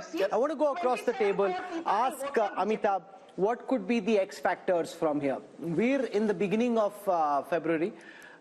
We've got March still to go and then elections in April, May. What could change? Good, bad for both the opposition and the government? See, X factors for the BJP clearly is the mood of the neutral or the undecided voters from now on, because BJP clearly has the momentum. The numbers are very strong for BJP. 335 NDA means if you add the reverses in Maharashtra and Bihar, which is 25 seat itself, 360. Plus you have a new ally from Andhra Pradesh, possibly 17 seats, 377. So mission 400 or 370 is not impossible. That's number one. This is largely predicated on the image of Prime Minister Modi. So if there is a black swan event which dents the popularity of Modi, that is the only event which could probably tilt the numbers in favor of the opposition. It's all about Modi, his popularity. He is getting the votes for the BJP, and he is the difference between the opposition and the Congress. But this is an important point, Rachingappa, that it's essentially no matter who thinks what of it, the fact is, and you can quantify this, and we'll do this tomorrow, but if the BJP is winning in the way that it is, it's because of one man. And what this country thinks of one man, what anybody on this panel thinks of that man is inconsequential. The voters who we've spoken to would like Prime Minister Modi back. They have a direct connect with him. They have faith in him. They trust him. They want him back. Well, let's call it brand Modi. That is really a phenomenon that has happened. And just look at what Amitabh said. Even in adversity, he comes out the winner. You had Pulwama, which is a black swan sort of event that happened in the thick of election. He converts that into a great opportunity. Take a look at his second term. Each of these things, COVID, he's first castigated. Our polls itself show that it goes down, comes back, with a bang, makes sure that the economy is growing, takes care of the people on one side. Then let's also look at I think there are a couple of qualities we have to look at Mr. Modi. Decisive leadership. Article 370 goes. Early in the tenure that is there. Ram Temple, built at terrific speed. The Parliament House built it. Women's Reservation Bill put there. So you are seeing, if you take a look at some of the characteristics of leadership, vision, He has it. He's not only showing a vision for these next 5 years, he's looking, many people could say, well, that's, really pushing the target too far. But he's giving a nation, an aspiring nation, a road to development. And I think that's very important. So he's able to balance the Hindutva sentiment, which is the cultural sentiment that you want, or the soul of the nation, with pragmatic governance, decisive leadership, and this, this quality that he demonstrates in terms of welfareism as well. So he's taken all the planks of the opposition, appropriated all of them, made it his own, and has really, that is why you're seeing he's the kind building, of results Rajdeep, a new republic. Whether anybody likes it or not, very different from the Nehruvian idea of India in the last 10 years, and he'll cement it in the next 5 if these numbers are correct. He has, in front of our eyes, built a new India. Look, as I said, the Prime Minister is a consummate politician, and it isn't easy to hold on to your popularity over an extended period of time, particularly when you've gone through several black swan events over the last decade. That is a given. I like to use sort of M factors, and I'm going to give you 7, each of which I think it's not just Mr. Modi's secret sauce. I put Mr. Modi at the top. I put machine. The BJP is a machine. And the machine... No, they built a machine. You mean machine, you think like it's a machine lying on the ground. Anybody can do a machine. They built a machine. Of course they built a machine, but the machine has various aspects to it. The machine knows how to use state power. It will know where, when to corner the opposition. So did the Congress when they were in opposition. So did the Congress. Sure, of course. But the Congress didn't build the structure that the BJP has built. When you say that, Mr. Modi is building a new republic, I just want to give the elements, I think, that are important as to why is he still winning. There's Prime Minister Modi, consummate politician, knows how to use power. There's the machine of the BJP, the RSS, the Sangh Parivar. There's the message. The message, interestingly, look at Mr. Modi's message in the last month since Ram Mandir. He's not focusing on Mandir, he's focusing on Viksit Bharat, talking about infrastructure projects, talking about Amrit Kal. Cleverly knows how to change the goalposts. This is over, let's move on to the next. So the opposition doesn't know what will come next. Number 3. Number 4 is money. Let's be honest, Indian elections, the oxygen of Indian elections are increasingly money. The BJP dominates that space like no other party has done. The Congress may be in its pomp, but that time, the opposition was much weaker. No, but that time the Congress leaders, many of them pocketed the money themselves. There's different structure they are getting for the machine. A lot of the Congress leaders, and you know this well, pocketed. It's not as if in Maharashtra we don't have Khoke ki Rajniti. Let's not say that we institutional corruption in the manner in which there was under the UPA.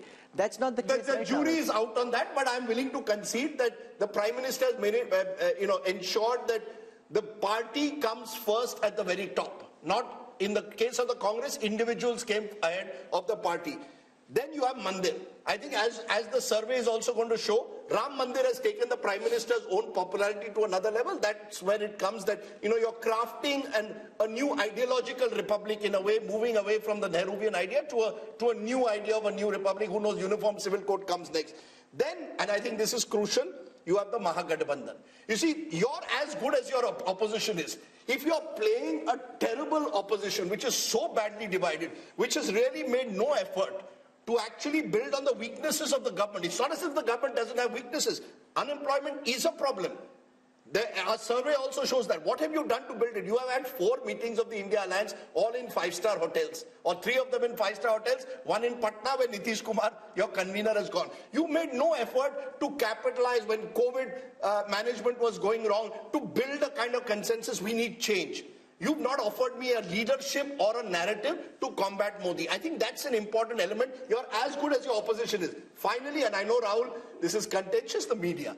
Let's be honest, no one has dominated the media space quite like Mr. Modi is. So we've never really questioned, for example, the misuse of the ED in the way that it should be. The poll also shows a number of Indians believe the ED is being misused. So I think Mr. Modi is Teflon-like. All of this comes together to make him almost impregnable, pregnable. And I think, credit to him.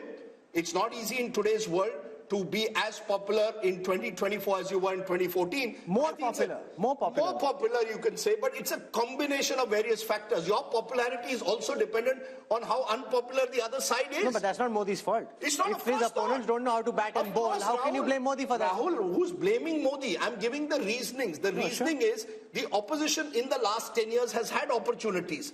Demonetization was an opportunity. COVID was an opportunity. You had the chance to question the government in a serious manner. Each as this poll is showing, the regional parties are holding on to their own. But the Congress has been unable to rediscover itself. So the question will also have to be asked on Rahul Gandhi's leadership at some stage. Surely, Yes.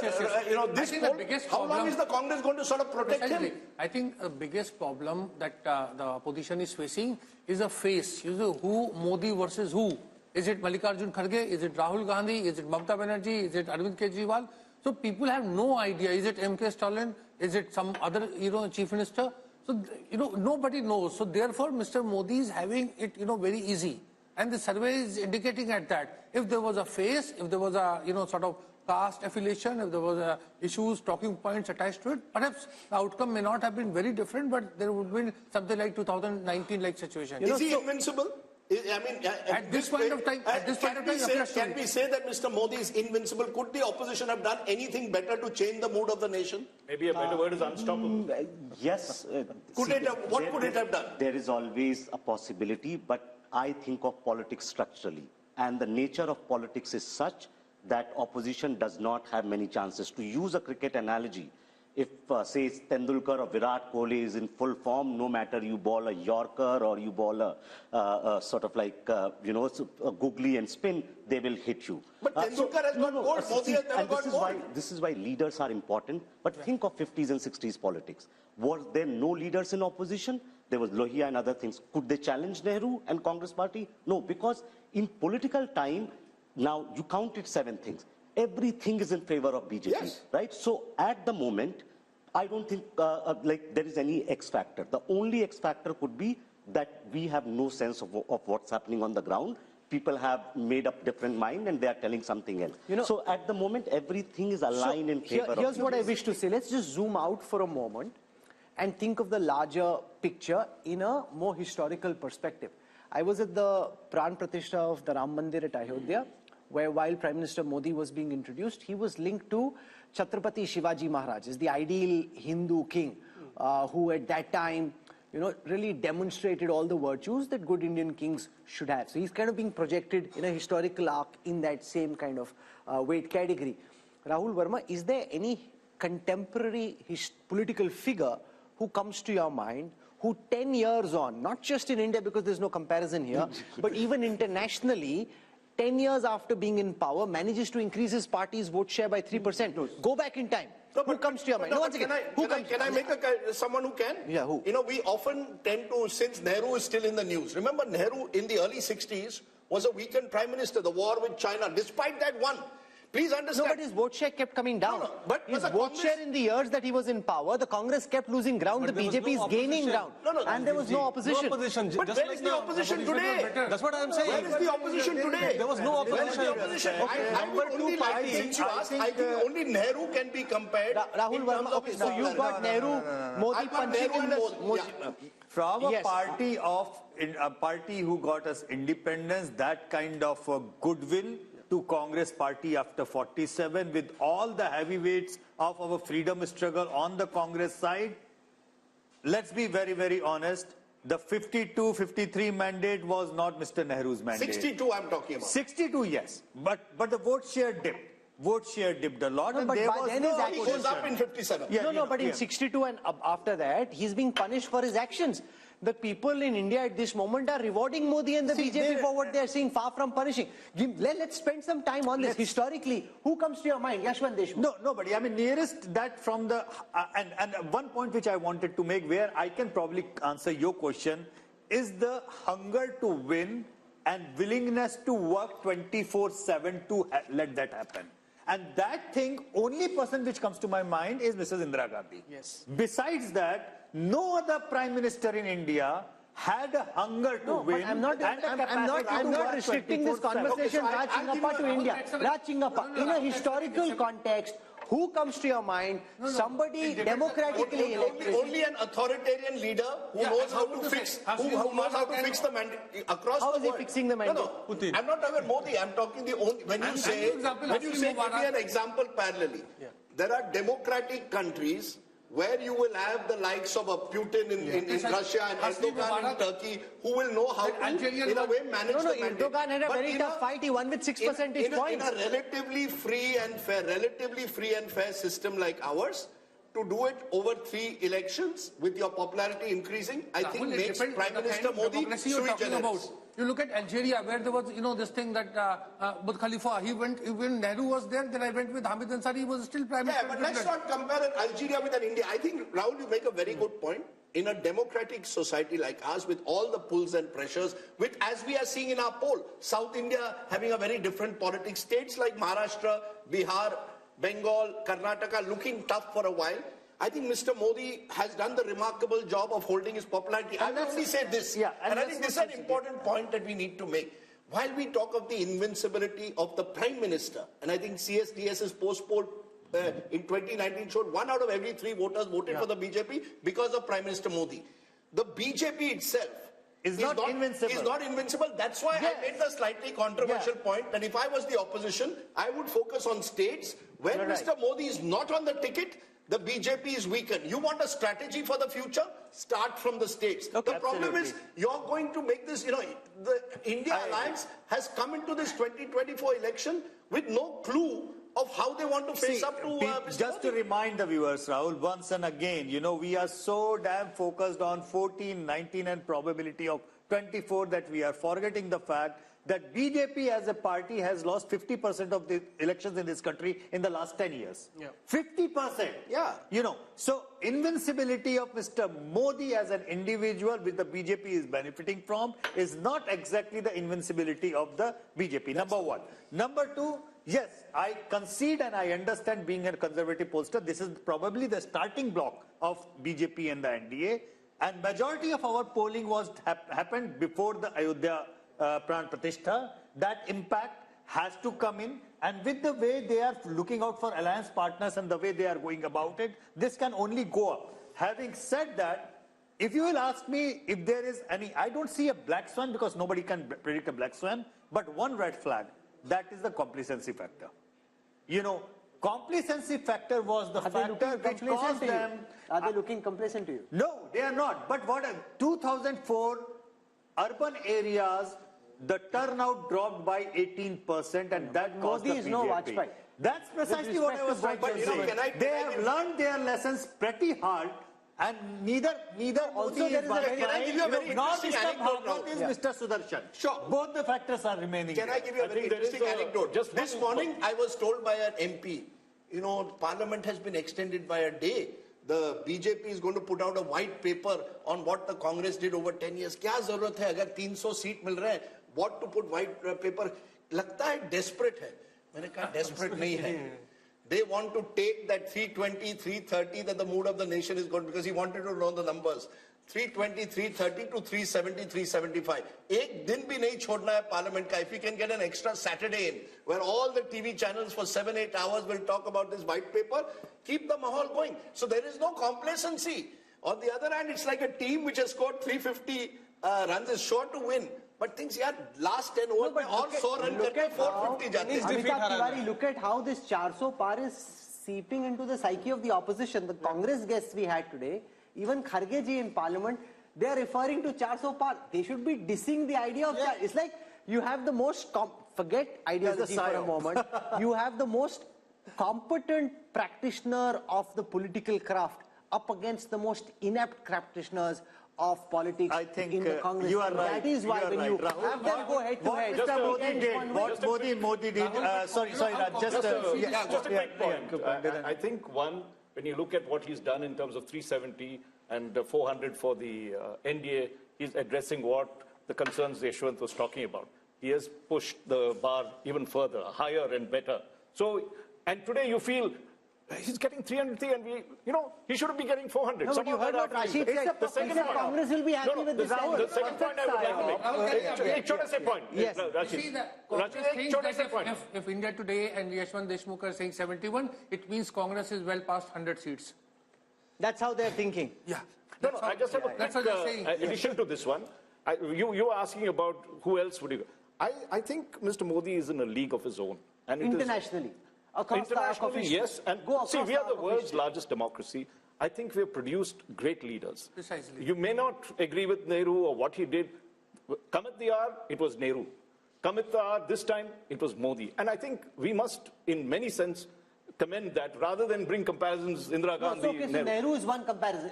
I'm saying go internationally, Raj, with all the expertise and experience. You see, you could get other kinds of leaders who had just held on to power. In the recent power, you can't have any comparison with American presidents because they have to give up their terms in 2 terms. You might end up with a Putin, Erdogan, and all those. These are not the kind of leaders you'd like to match this. Or even Xi Jinping, the other side, right? He's also there, but of course a completely different system. So if you really look in terms of democratic nations, as I said, he's in a league of his own. I don't think we need to bring comparisons. Here's a person, as Rajdeep described, we had talked of leadership. We have to appreciate that. May like him, may not like him. There is something about him that is, converted a nation of 1.6. I think, again, I completely agree with Raj, and just to add to him, see, what sets Modi apart from everyone, Nehru inherited a party and an organization. Modi also inherited. But BJP was not present in many parts of India as a strong force. What Modi has done in these 10 years has put the party on map in eastern India. In many states where they were in single digit are now running governments, right? So what he has done electorally has basically created that machine which was there, maybe using all kinds of things. But now BJP is a very, very formidable and unparalleled election machine in contemporary politics across the globe. I think that is one of his biggest contributions. Can I add 2 more M's? Interesting. One is middle class.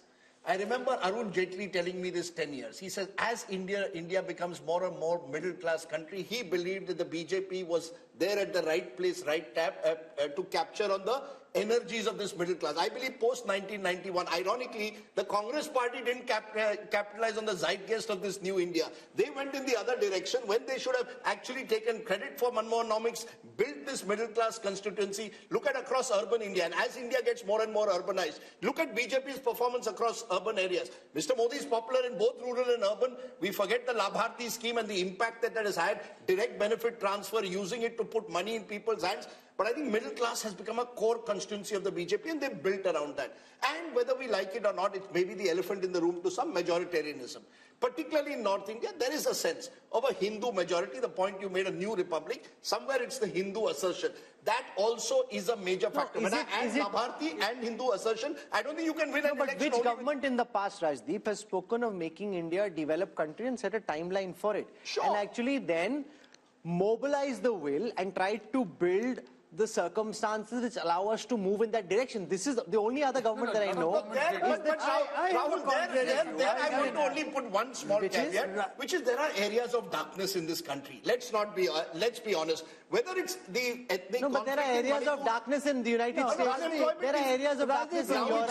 Rahul, just as I believe the middle class has arrived, unemployment is a serious crisis. It's going to get worse in the era of automation. And education systems will not be able to match what the new market needs. I just think let's not say that we've reached there. Mr. Modi is offering a dream.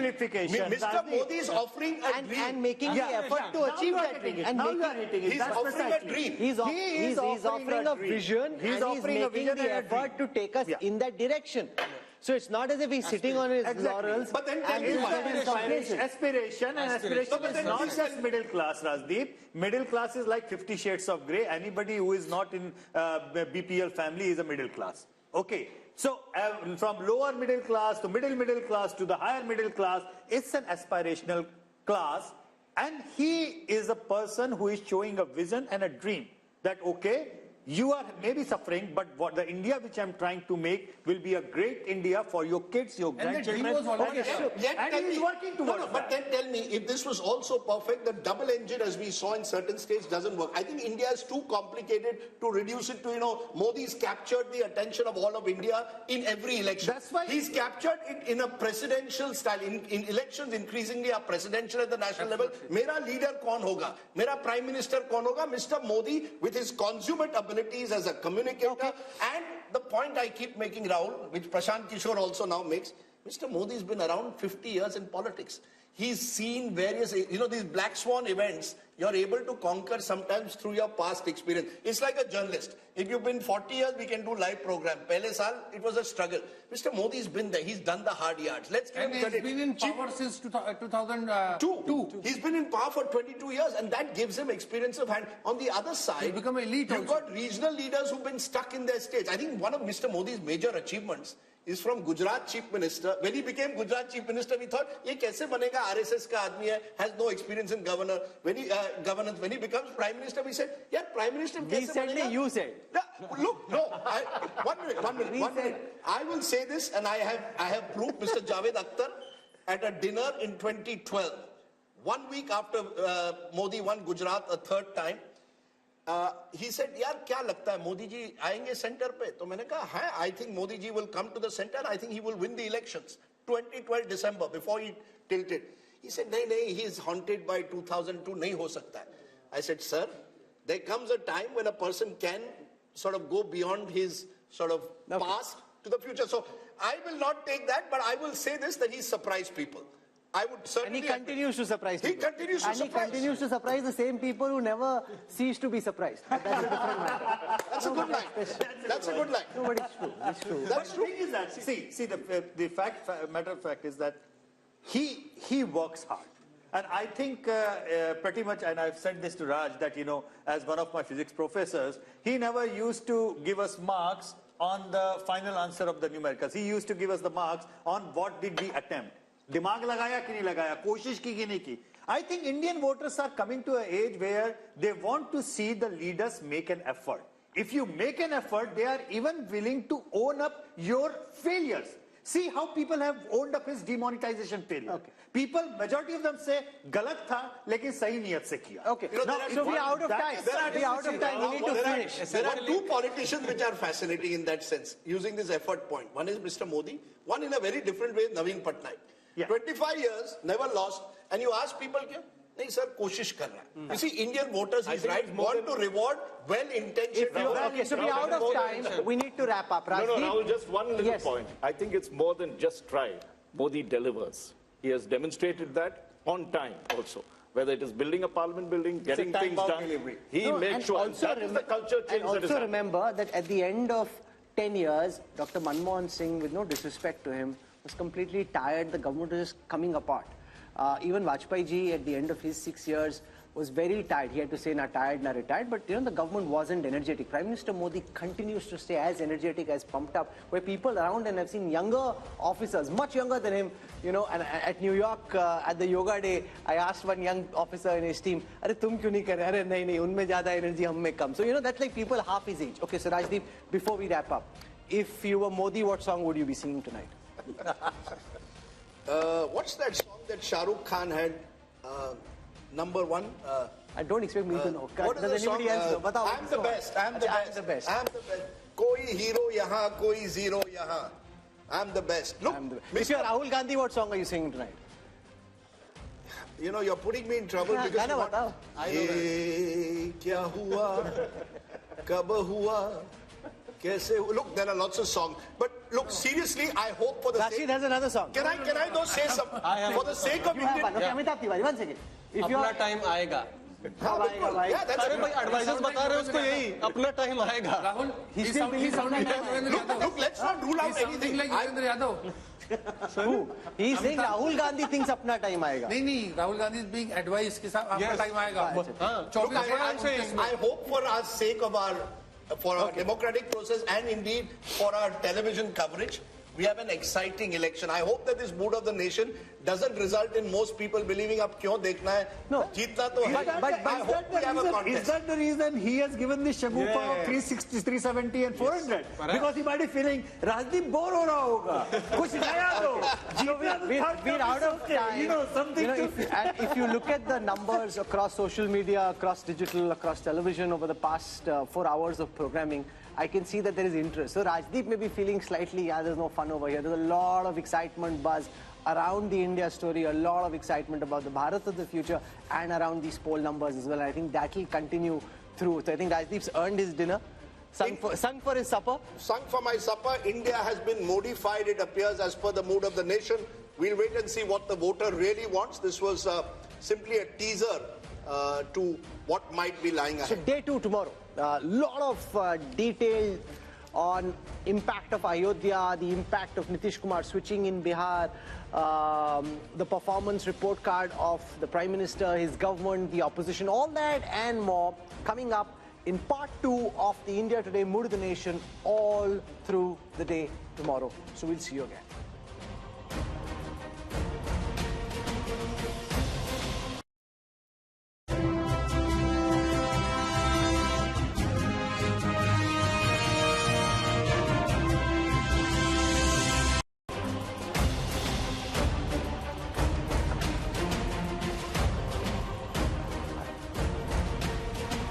Hello and welcome. You're with the India Today Mood of the Nation biannual survey brought to you in partnership with C Voter, which has done this comprehensive nationwide survey at a time when all eyes are on the big question: who will win the general elections of 2024?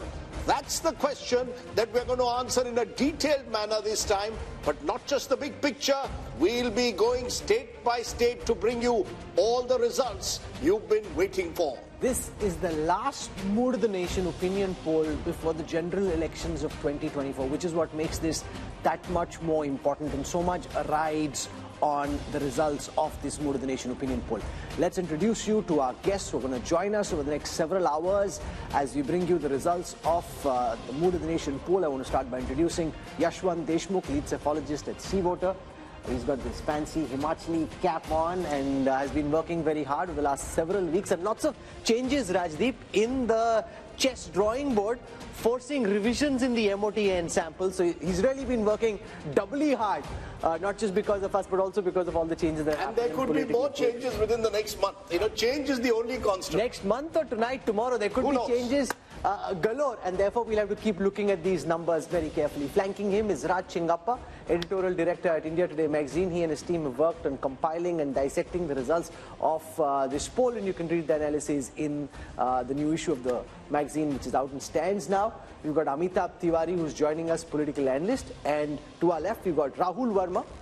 Rashid Kidwai joins us, and we got Sanjay Kumar from CSDS. So this is really as sharp a political panel as can be, and I'm discounting myself. And no, I'm keeping Rajdeep there, discounting myself, but a very sharp panel on this. So what we'll do for a moment is take you through the methodology adopted by C Voter for this poll, and then we'll go state by state in getting you the results of this poll. So this Mood of the Nation opinion poll was done between the 15th of December and the 28th of January. Largely, some polling happened later when there were specific changes like there were in Bihar, but largely between the 15th of December and the 28th of January. For this poll, the sample size was 35,801. But C Voter, as our viewers know by now, has a continuing tracker sample.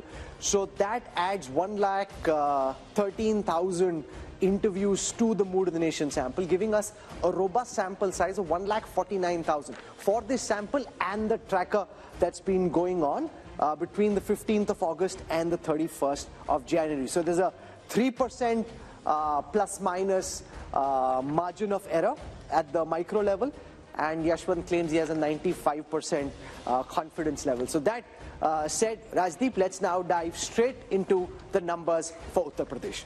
Okay, let's go state by state, and we are starting with the state of Uttar Pradesh, because remember, generally it's believed all roads to Delhi lead through Lucknow. That certainly to some extent has been the case in 2014 and 19, given the domination that the BJP has had in the Hindi heartland. But let's take a look at what the Mood of the Nation poll is saying. First, let's take a look at vote share, because vote share will give you a sense of where the parties stand. And what we are predicting at the moment is a 52% vote share for the NDA, which means that the NDA is actually up from last time. They're even higher than they were in 2019 when they did remarkably well in that election.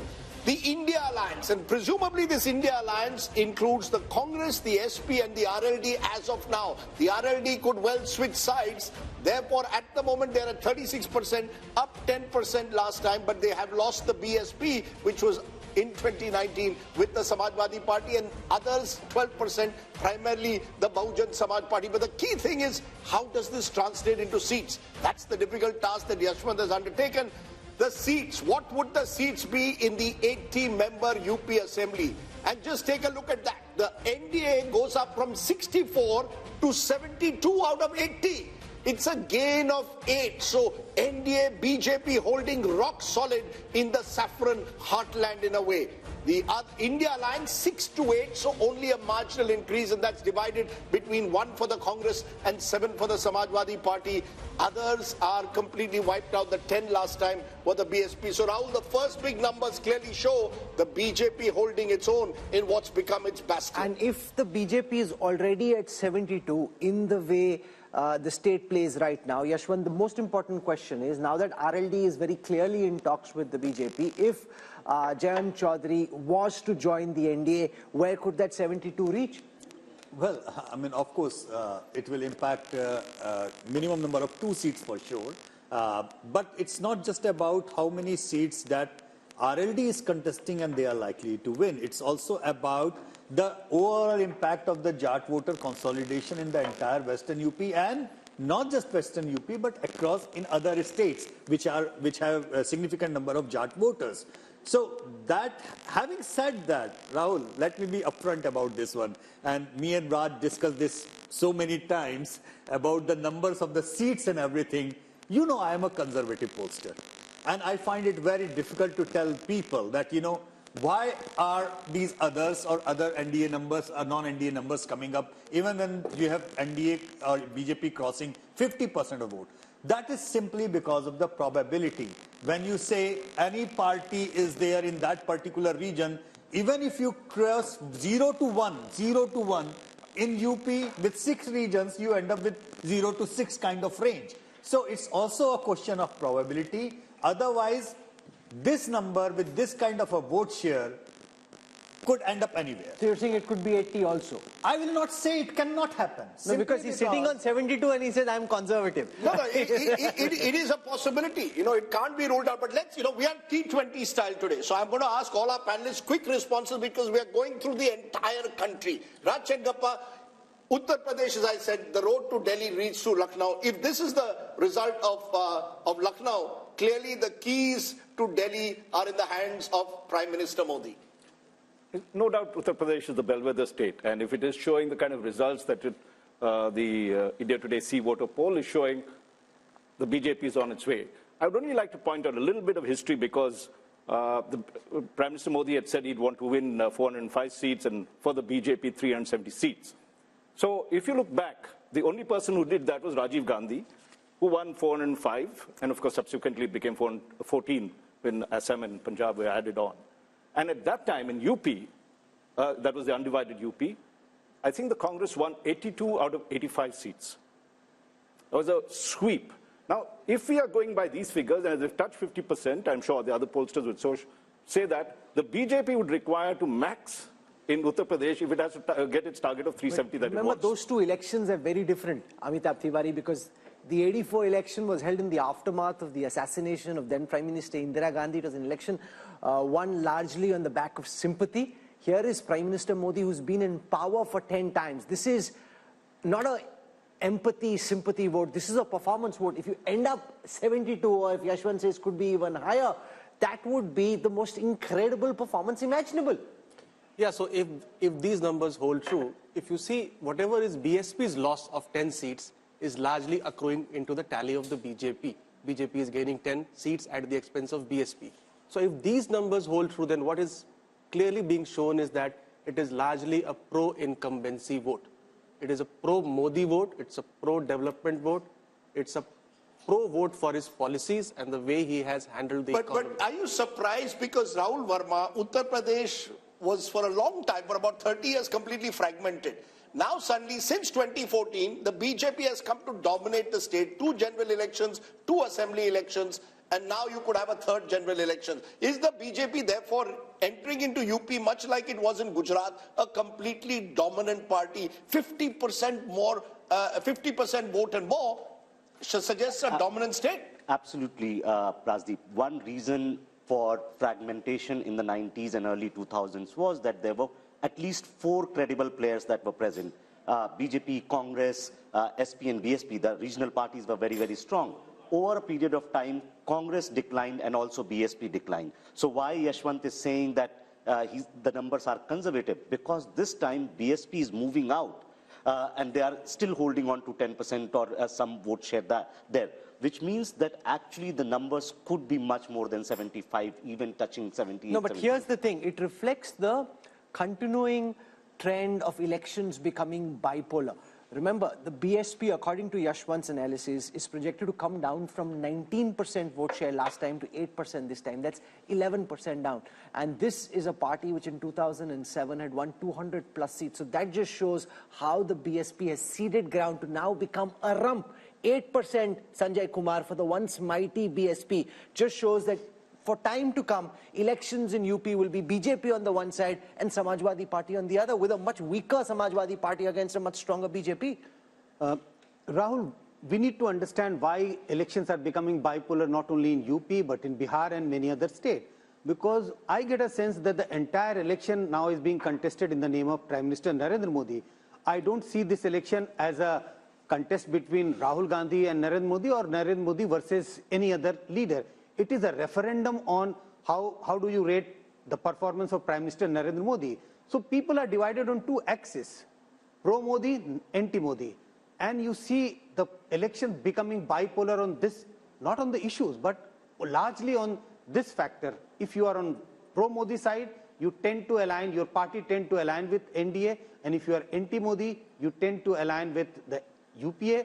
Or if you're not able to align with the UPA, then you go alone. But that is what is happening in UP. But where does this lead, therefore, the India alliance, Rashid Kidwai? Because you've got a situation where you are tying up with the Congress and Samajwadi Party tying up.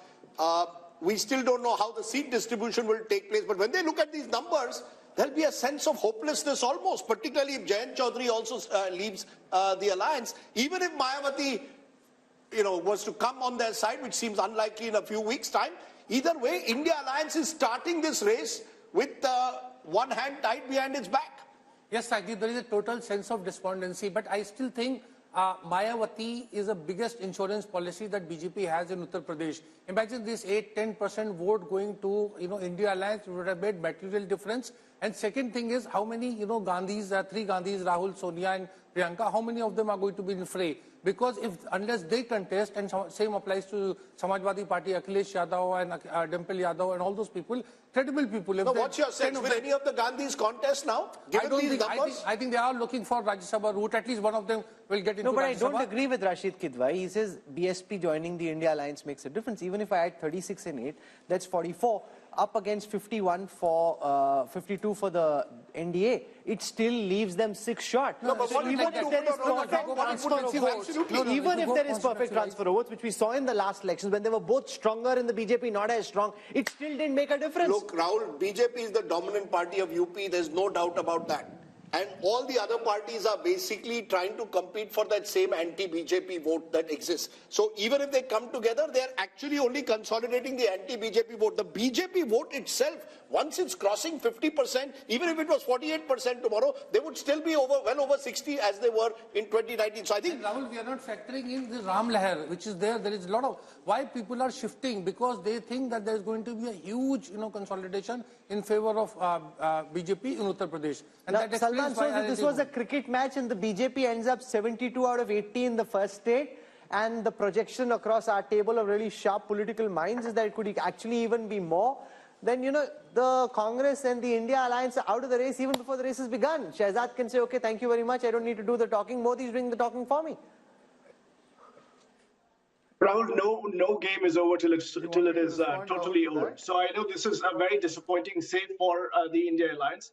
But I must say that despite all the advantages that the Prime Minister and Amit Shah and BJP have built up over these 10 years or so, they're still pretty much at 50%.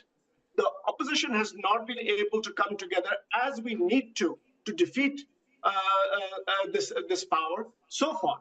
But the election is not over. The election is going to be contested in UP and all over the place. And by the way, I know you people said something about the performance. This is a performance election. If this is a performance election, I want to ask you. I want to ask the people of UP, for example, that until 2014, UP's economy was larger than Tamil Nadu's economy. Now, 10 years later, and most of that is under, well, all of it is under Prime Minister Modi, and most of it is under Chief Minister Yogi Adityanath. Why is the UP economy now smaller than the Tamil Nadu economy? What has changed? Now, at the national level, we are doing a T20 style analysis, so we want 1 point at a time. You make your point. Let Shehzad Poonawala now respond. Shehzad, the fact is that UP is seen now as a dominant party state. Do you give credit to the Modi factor, the Upyogi factor, a combination of both? The fact that the double engine there seems to be really working at the moment. Rajdeep, I give credit to 3 factors, and let me complete my answer. 1 is Ram Lala, 2 is Geeta, and 3 is PD. And let me complete. Ram Lala means Rashtriya Suraksha, Mahila, Labharti, Leadership, and Arthvyavastha. Geeta means growth, information, innovation, infrastructure, technology, and Atmanirbhar Bharat. And PDA means performance, delivery, and aspiration. Today, Rajdeep, Modi ji and Yogi ji have converted the vocabulary of people like you from anti-incumbency to pro-incumbency, where even the most critical cynics like Yogendra Yadav and Rajdeep Sardesai in the Democratic newsroom also have to say that BJP ko सबसे ज्यादा number मिलेंगे ही. This kind of conversion happens when time after time the people see the leadership and the performance of the party on the ground and overall, because we have a mission and a vision. We are not people of commission, corruption, ambition and family profession, and therefore I give credit to Ram Lala, Geeta and PDA.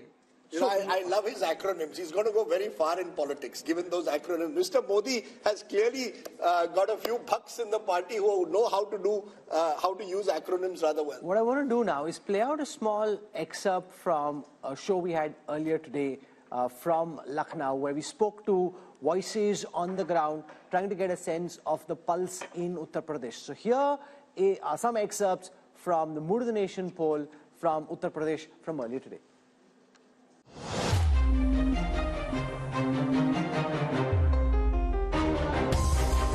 Joining you from the city of Lucknow, and once again, if political cliches could hold true, nothing. विपक्ष की जल गई है एकता की रस्सी, इसलिए Bhajpa UP में जीतेगी 80 में 80। मुझे लगता है यहाँ पर बैठ के लच्छेदार बातें करना और थोड़ी बहुत शेरो शायरी कर लेना एक चीज है।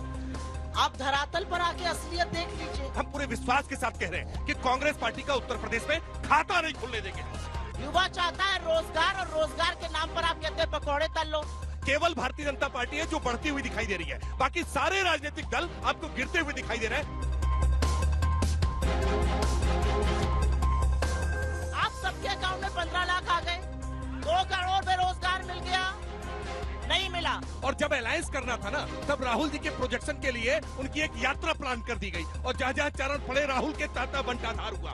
जैसे जैसे यात्रा प्रारंभ हुई, एक एक करके अलायंस लगातार छूटते जा रहे हैं। Shouldn't the India Alliance actually look at bringing in Mayawati, because the 8% vote share could also, she might not win a single seat. As far as Behan Mayawati is concerned, I think it's really up to her what she would want to do. 370 हम कह रहे हैं क्योंकि 370 हमने हटाई है।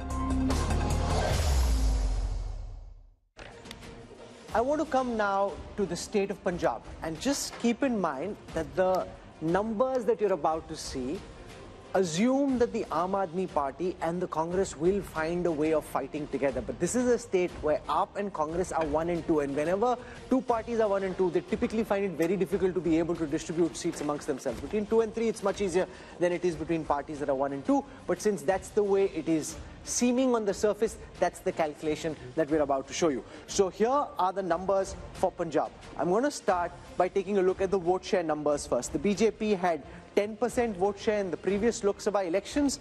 That's now projected to go up to 17. That's 7% up.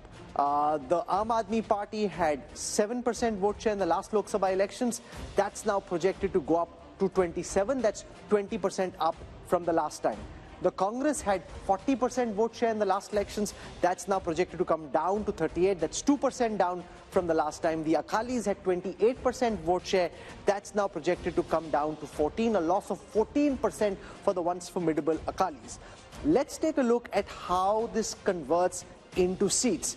So on your screen right now, for the 13 seats of Punjab, here are the C-Voter India Today Mood the Nation projections. C-Voters projecting that the BJP is likely to stay at 2 seats. They're likely to stay at 2. What's gone out from the NDA kitty there are the Akali seats. The AAP is expected to be at 5 seats. That's up 4 from the last time if we see the party-wise breakup of these seats. The Akalis were at 2. That's likely to come down to 1. So the BJP holds on to its 2 seats.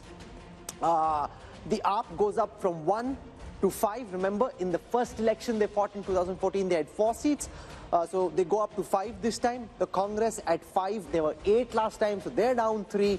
And the Akalis are at 1, down 2. Now, what could change potentially, Yashwant, is if at the last moment the Akalis and the BJP are able to tie, because behind the scenes there's a lot happening. It's not firm, finalized, both sides haven't decided. The Akalis we know are keen, the BJP is 50-50, wishy-washy, but that can change anytime. And if that changes, how does that potentially change these numbers? Of course, I mean, that would be having some impact for sure, because I guess that between the Akalis and the BJP, even though there has been quite a lot of bad blood in the recent years, as far as the core voting is concerned, they are pretty much supplementary in nature. The core has been anti-Congress vote at large, which the Akalis and the BJPs have been tending together. So this separation might have split it vertically, because BJP ran away with the Hindu votes and Akalis were with their Panthik votes. But if they come together, definitely that will have an impact. But it will not be the same kind of seat sharing, Rajdeep, that is for sure, because wherever BJP is going back with their old allies, the seat sharing equation is no more the same, which was defined by Vajpayee and Advani. But you know, this is a fascinating state, Raj Chengappa, because the alliances have changed dramatically in the last few years. The BJP and the Akalis were together. AAP versus Congress was the battle of Punjab. They've now come together. They may not have chemistry on the ground. Do you really believe that this AAP-Congress alliance will work in the end and actually see the arithmetic benefits that this poll is suggesting? Or do you believe in the end it'll be very difficult for AAP and Congress to actually fight Punjab together, which may be another twist to these numbers? It's my favorite state since I was there as editor-in-chief of the Tribune. But I think here, let's take Sanjay's argument of brand Modi and a referendum of that. How much of that is going to play out in Punjab? It never happened when Rajiv Gandhi, it was very troubled state, of course, at that particular time. So the Congress never benefited at that time because of the wave that happened. So if you look at it currently, if the AAP and the Congress get together, they're a decisive force. Have they got together? Have they agreed on anything? That is not to be seen as yet. No, but can I counter what you're saying to say that it's almost impossible? How will you decide if you're 1 and 2 in that state? On a drawing board, you can say whatever you want. Given the problems in Uttar Pradesh, given the problems in Bihar, it is very difficult. In Delhi, they may still have some kind of an arrangement. In Punjab, they'll ultimately come to the conclusion that it's better for us to fight separately.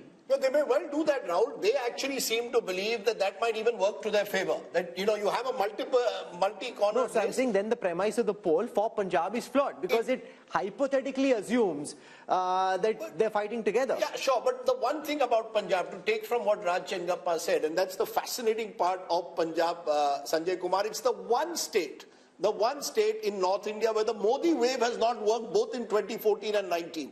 Look at both these elections. The Congress, if there's one state in northern India, held its own in the last 10 years, it's Punjab. You think the politics of Punjab, therefore, is very distinct and different from the rest of the country in a way? 2 factors. Even though the political clout of Shiromani Akali Dal has come down, but look at the states where regional parties are strong. BJP has not found it easy to make inroads. That's one case why in Punjab BJP has not been able to make inroads. Second, BJP has been contesting in Punjab in alliance with Akalis. So Akalis have been a dominant player. That was a difficulty in the Bihar also for the first couple of decades. Also, look at the social composition of Punjab. In Punjab, we have a very large majority of Sikh voters. So if you look at BJP's popularity, Narendra Modi's popularity, there is some difference if you look at among the Hindus and people belonging to different other religion. That is another factor why BJP has not been able to penetrate in Punjab the way they have been able to expand in other parts of but the India. calculation in the BJP and Shehzad can build on this. I'll also show you the projection for Chandigarh, which is expected to go to the BJP. It's an urban pocket, and we saw the mess in the mayoral elections recently, but the poll is predicting that Chandigarh goes to the BJP. The problem is both the Home Minister and the Prime Minister have often say that they're very emotionally invested in the Punjab story. And yet, on the ground, we see, especially amongst the Sikhs, this pushback. So how does this square? The fact that the Prime Minister himself feels so emotionally close to the Punjabi community, to the Sikh religion, and yet there is a lot of antipathy and a very strong pushback. Rahul, look, what Sanjay ji was saying just now, that since we were the younger brother in the alliance, and that alliance was not purely for political reasons, it was also for ensuring the message of Sabka Saath and Samajik Sohar between the Hindu-Sikh community. And therefore, we sacrificed a lot of our space and a lot of the other things also while we were in that alliance. For the first time now, we are finding our feet in Punjab, not just in urban areas, but also in the rural pockets. And therefore, this vote is a vote of expansion. It is a vote of credibility that will keep increasing over the few period of years. And look at the outreach that Prime Minister Modi has done towards the Sikh community. It is not a political outreach, it is an emotional outreach, whether it is celebrating the Prakash Parbs of the great gurus of the Sikh community, whether it is celebrating Veer Balas Divas, or whether it is reaching out to various sections, whether it is the FCRA clearance on Harminder Sahib, langars that we are making GST free. So I think there is a concerted effort. Not everything is done only for political purpose. Some things are beyond politics. For Rashtra Niti, we have done a lot of things, and I think that is also being reflected because Punjabis are very patriotic people. They are ready to sacrifice their lives for the nation. They have contributed so much to the armed forces, and I think you'll see, because the kind of mismanagement Aam Aadmi Party is doing. Look at the Nasha Mafia, look at the kind of corruption that is taking place. I'm not saying this. Mr. Sidhu is saying about the corruption. And also the alliance between Congress and here AAP. in Punjab, Amitabh Tiwari, is if they fight separately, this calculation, and you're seeing the India numbers projected by C voter to zoom up in terms of vote share very substantially, all that is based on the assumption that they fight together. If they don't fight together, and if this is the base where Akalis are at 27% vote share, up 20 from the last time, Congress is at 38% vote share, down 2 from the last time, up at 27, up 20, Congress at 38, down 2, Akalis at 14, down 14. How could Punjab read in the absence of this alliance? See, Punjab is the hotbed of anti-center politics. So even if AAP and Congress do not form an alliance, and unless the Akali Dal forms an alliance with the BJP, these numbers could still hold.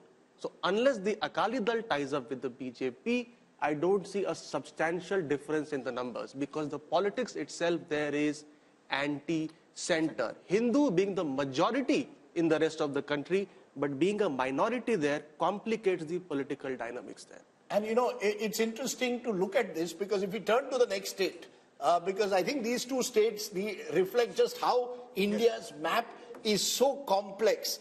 Just turn to Delhi, not too far away from Punjab, where again the Congress and the AAP are trying to tie up. Just look at how the numbers stack up in Delhi. 7 seats on offer, but the national capital is often a barometer of what tends to happen across North India. Take a look at vote share.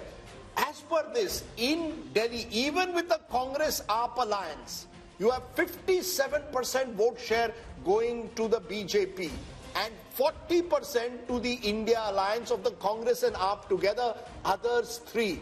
How does this then translate into seats? 7 seats in Punjab, in Delhi, all 7 went last time, remember, to the BJP. All 7 will go back to the BJP as per this poll. So that takes off from what Amitabh Tiwari just said. Punjab is almost sui generis, Rahul Verma. There, if the Congress and AAP tie up, they do very well. They tie up in Delhi, where the AAP is in power again, and yet it's a clean sweep for the BJP. Does this reflect urban mindsets and Delhi mindsets versus the anti-center mindset, as Amitabh put it about Punjab? Yes, a little bit, Rajdeep. That Punjab, The demographic composition is different. It has always had an uneasy relationship with the center, even when Congress party was in power in 1970s and 80s.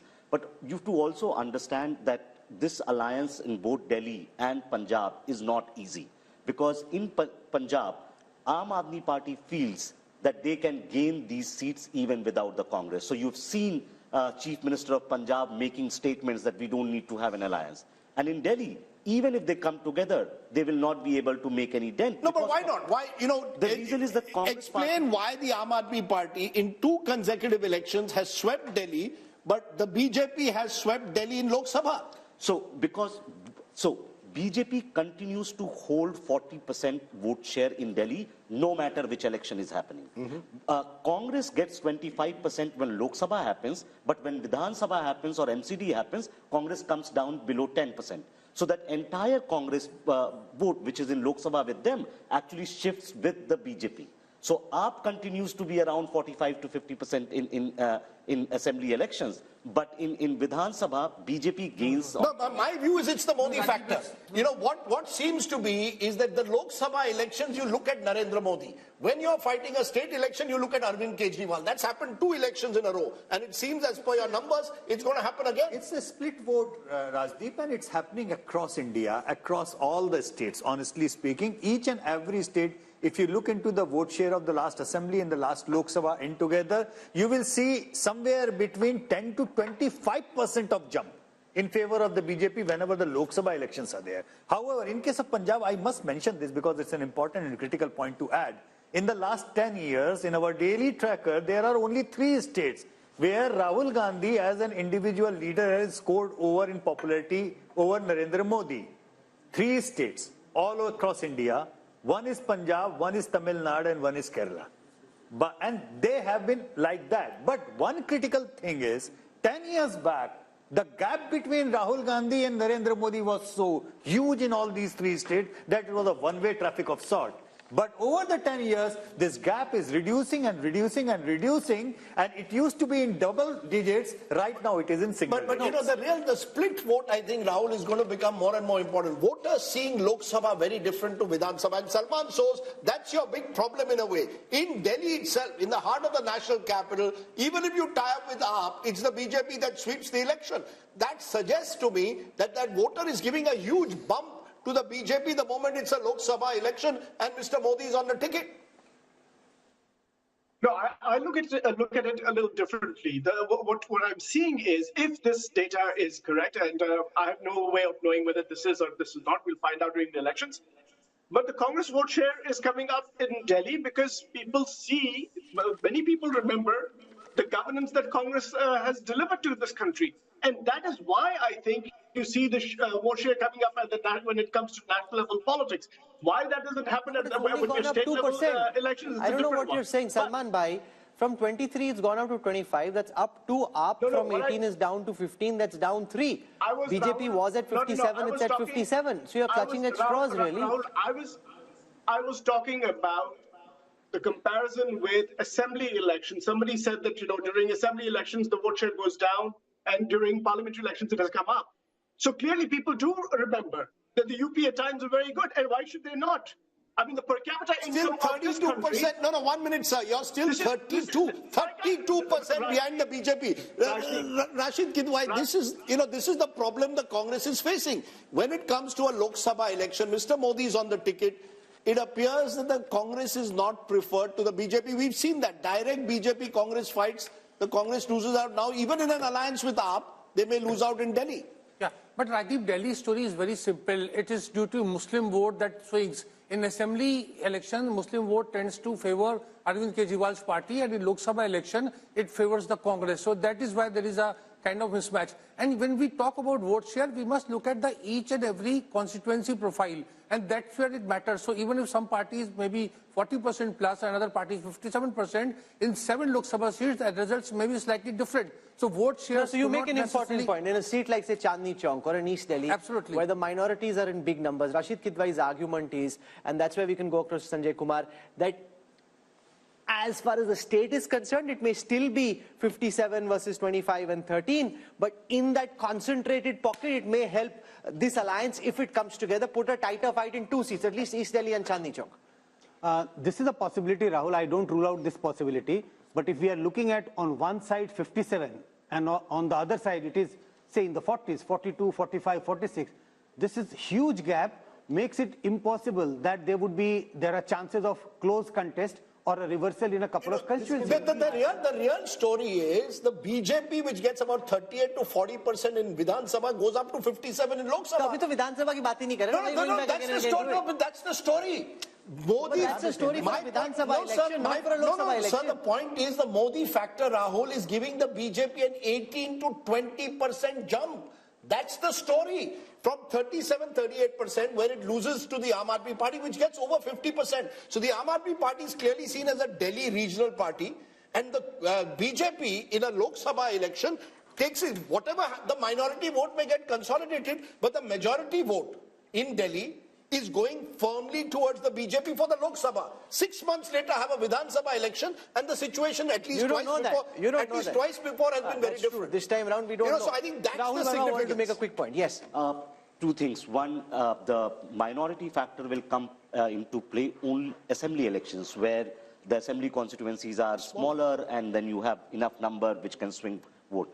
Even in Chandni Chowk, you don't have 50% Muslim population which can suddenly turn the seat. And besides, after delimitation in 2008, the entire composition of these seats have changed. Actually, in Delhi, there is not even a single Lok Sabha seat now which can say that, okay, minority votes are the decisive vote here. Earlier, the Chandni Chowk, before till 2009 elections probably, that was the probability, but after 2008 delimitation, no, but it is in no Delhi, if more the AAP and Congress are on the same ticket, it does make things more exciting. It does certainly, absolutely. It makes could sense. still be 70, but having said that, you know, it's also the fact, you know, Rajdeep, Sheila Dikshit ji was very clear, very clear that if Congress has to revive, they have to make sure they do not go with Aam Aadmi Party. That's how. Is also clear. She has been very clear. So I really think, Rahul, the story which we must stress is this Modi factor.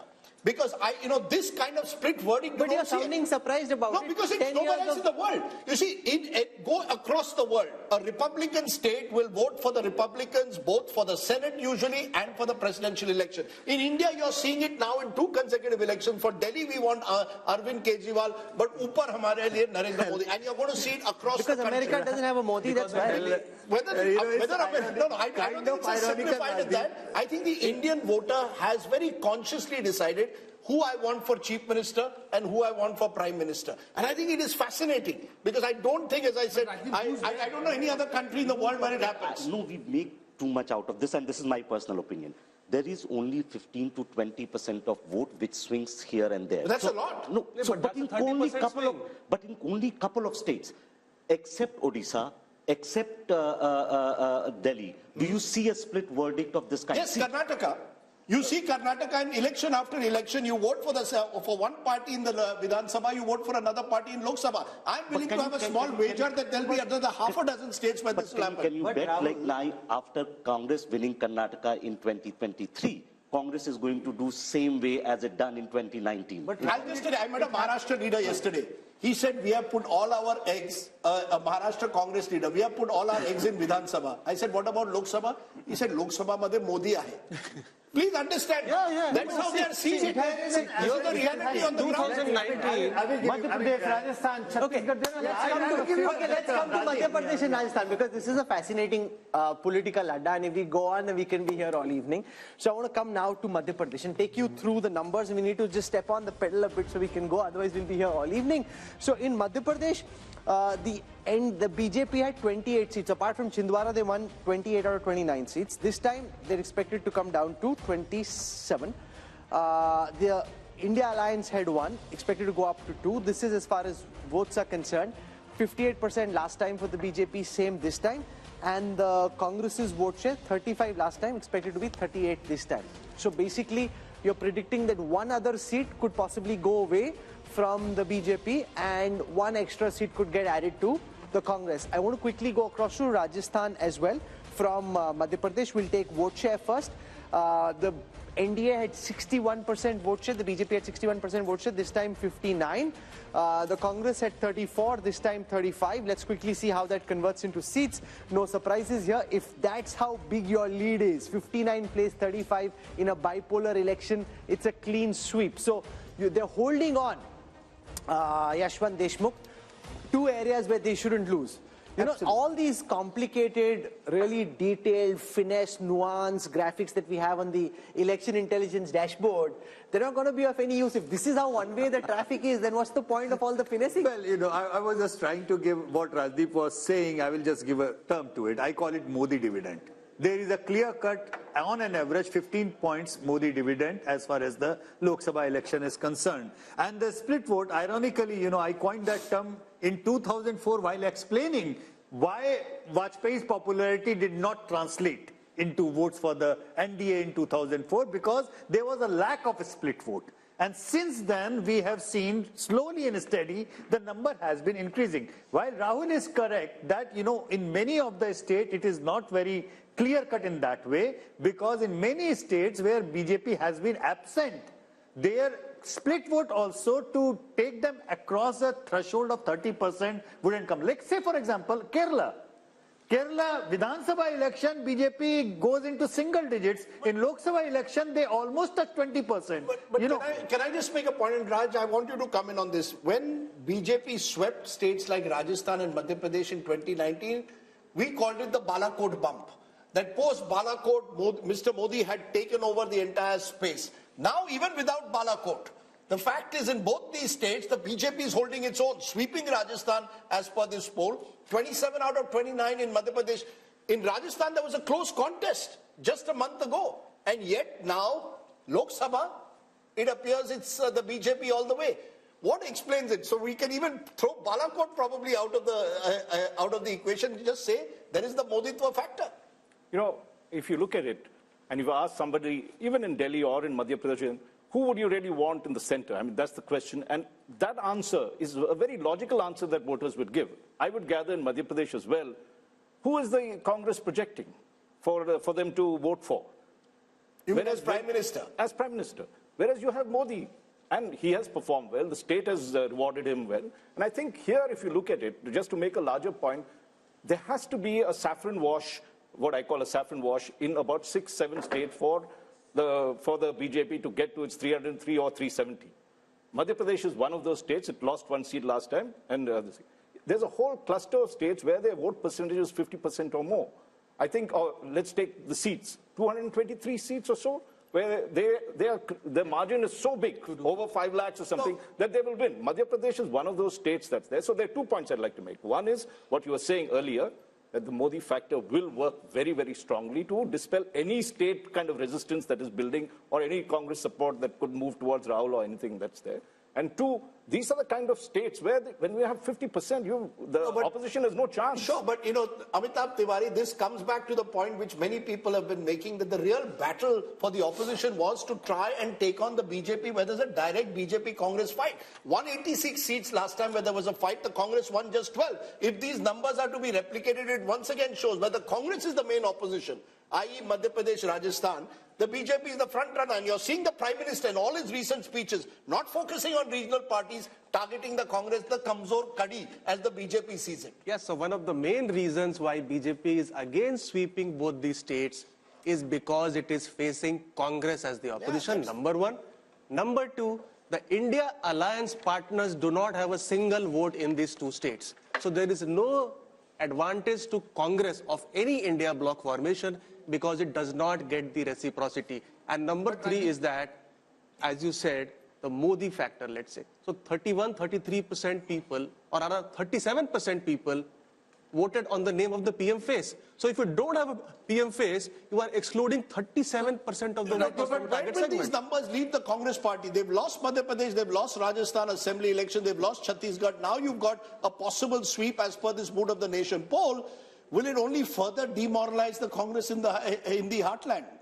Rajdeep, actually that's the real trouble with the Congress party, because Congress is strategist, and that includes Mr. Yogendra Yadav, a new addition in Team Rahul Gandhi.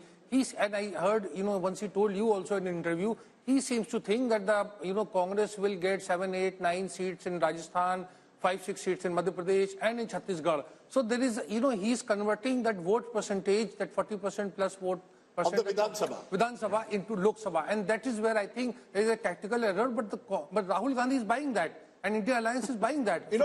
Salman shows this is the real problem in a way for the Congress party to revive itself. These are the states where you needed to focus upon in the last 6 months. You've lost assembly and now you could be wiped out in Lok Sabha. Rajdeep, you are thinking that the only people who are fighting this election are basically Khargeji and Rahul Gandhi. We have people, we have leaders in our states. They're fighting elections. They're getting ready. So what will become evident later on is, in your own poll, we're seeing, say, for example, a bump of 3 percentage points for India Alliance, which is Congress in Madhya Pradesh, for example. What that tells me is that there is a solid base for the Congress party to build on. And from now until the elections, anything is possible. So, yes, the perception that is being built is that the Modi ji has won, everything is done. And by the way, yes, exactly, the PDA. Let me get to the PDA that my friend Shahzad talked about. The PDA is, what is it? It is propaganda. There is nobody who does propaganda more than Narendra Modi and the BJP. What does D stand for? D is destruction of relationships between brothers, Hindus, Muslims in this country. And what is A? A stands for arrogance of party, of money, of control of media. By the way, in the Hindi belt that we are talking about, how many newspapers carry any news from the Congress party? You know it and I know it. Hindi newspapers do not carry news of the Congress party. Meanwhile, not just regular news of the Prime Minister. Anytime the Prime Minister says something, he's plastered on television all the time. No wonder people think there is nobody but Narendra Modi, because that is what the media has been projecting. And by the way, I will slightly beg to differ. I read the Dainik Bhaskar every morning, and the Dainik Bhaskar is one of the fine papers of the country that does give a lot of news, including news critical of the state governments in those states. So I don't think that's the reason. So I have a few minutes left. Okay, it's the biggest newspaper across these states, but go ahead. We have a few minutes left, and I want to finish with the other states in North India. So I want to come to Jammu and Kashmir. In Jammu and Kashmir, the NDA is projected to have about 49% of the vote share. That's up 3 from the last time. Remember that a lot of this vote share for the BJP actually comes from the Jammu region, right? The India Alliance, which is Congress plus NC plus potentially PDP as well, at 36. That's down 3 from the last time. Others at 15. Converted into seats, Yashwant and his team are projecting that the NDA will be at 2, which is where they were last time. The India Alliance, which is all these 3 parties together, will be at 3. So basically the Valley seats going to the India Alliance, the Jammu seats, regardless of what happens in the Jammu region, going to the BJP. From there, let's come to Ladakh, where we saw a big protest recently, but despite that, Yashwant and his team are projecting that Ladakh will be with the NDA. From there, let's now come to Haryana. 10 seats in Haryana. The India Alliance, the NDA, which is BJP and JJP in Haryana, now expected to come down from 10 to 8, a loss of 2. The Congress, which lost even Rohtak last time, expected to go up from 0 to 2, up 2. Now, what makes you think that that is going to happen, given the fact that there is a 12% vote share gap, 50 plays 38 in Haryana? Haryana, don't count the vote share gaps as such, because you remember that Haryana assembly election, out of the fact that BJP was having a almost 10% gap lead over the BJP, I kind of predicted that BJP will sweep, but it became a hung. Where on earth did you find that a party with a lead of 10% votes and still ended up in a hung assembly in Haryana? So there are two different kinds of Haryanas. Let's be very upfront about it. You know, there are two different Haryanas, and it's not regional. It's about the demographics of different seats. And the seats where it would be a Jat-dominated seats, they will be problematic for the BJP. The non-Jat seats would be easier for the BJP to win. Let's come to Himachal. Himachal is the one state we haven't dealt with in the north yet. Himachal, 69% vote share for the BJP last time. This time expected to be 60%, down 9. The Congress at 27, expected to go up to 29. Remember, in Himachal, of the 4 seats, they are predicting that the BJP will pick all 4, the India Alliance none. The government in Himachal Pradesh at this time is the Congress government of Sukhwinder Singh Sukkhu. Despite that, the Congress makes no gains in the Lok Sabha election in Haryana. Then the last state is Uttarakhand, where they're predicting just a small dip in the NDA's fortunes when it comes to vote share, from 61 to 59, down 2. India Alliance at 32, up 1. But when it comes to seats, all 5 seats predicted to go to the BJP. You know, therefore, when you look at the big picture, from the first region that we've looked at, and this is, if you're a T20 match and it's power play and you've just finished 6 overs of the 20, think of North India like this. The projected seat share across North India. First, the vote share across North India. NDA 52%, India Alliance 38%, others 10. That's a 14% double-digit gap, and that includes, remember, Punjab, where the BJP is relatively smaller in terms of its vote share. How does this translate into seats, Rahul? And I think this is the story, and this has been the story not just now, but also 2014 and 2019. 154 of the 180 seats, as per the mood of the nation, done by C-Voter, go to the NDA, 25 to India Alliance. And remember, of these 25, majority again coming in from Punjab. Effectively, Rahul, that means it's almost game, set, if not match, just when you look at the North Indian numbers.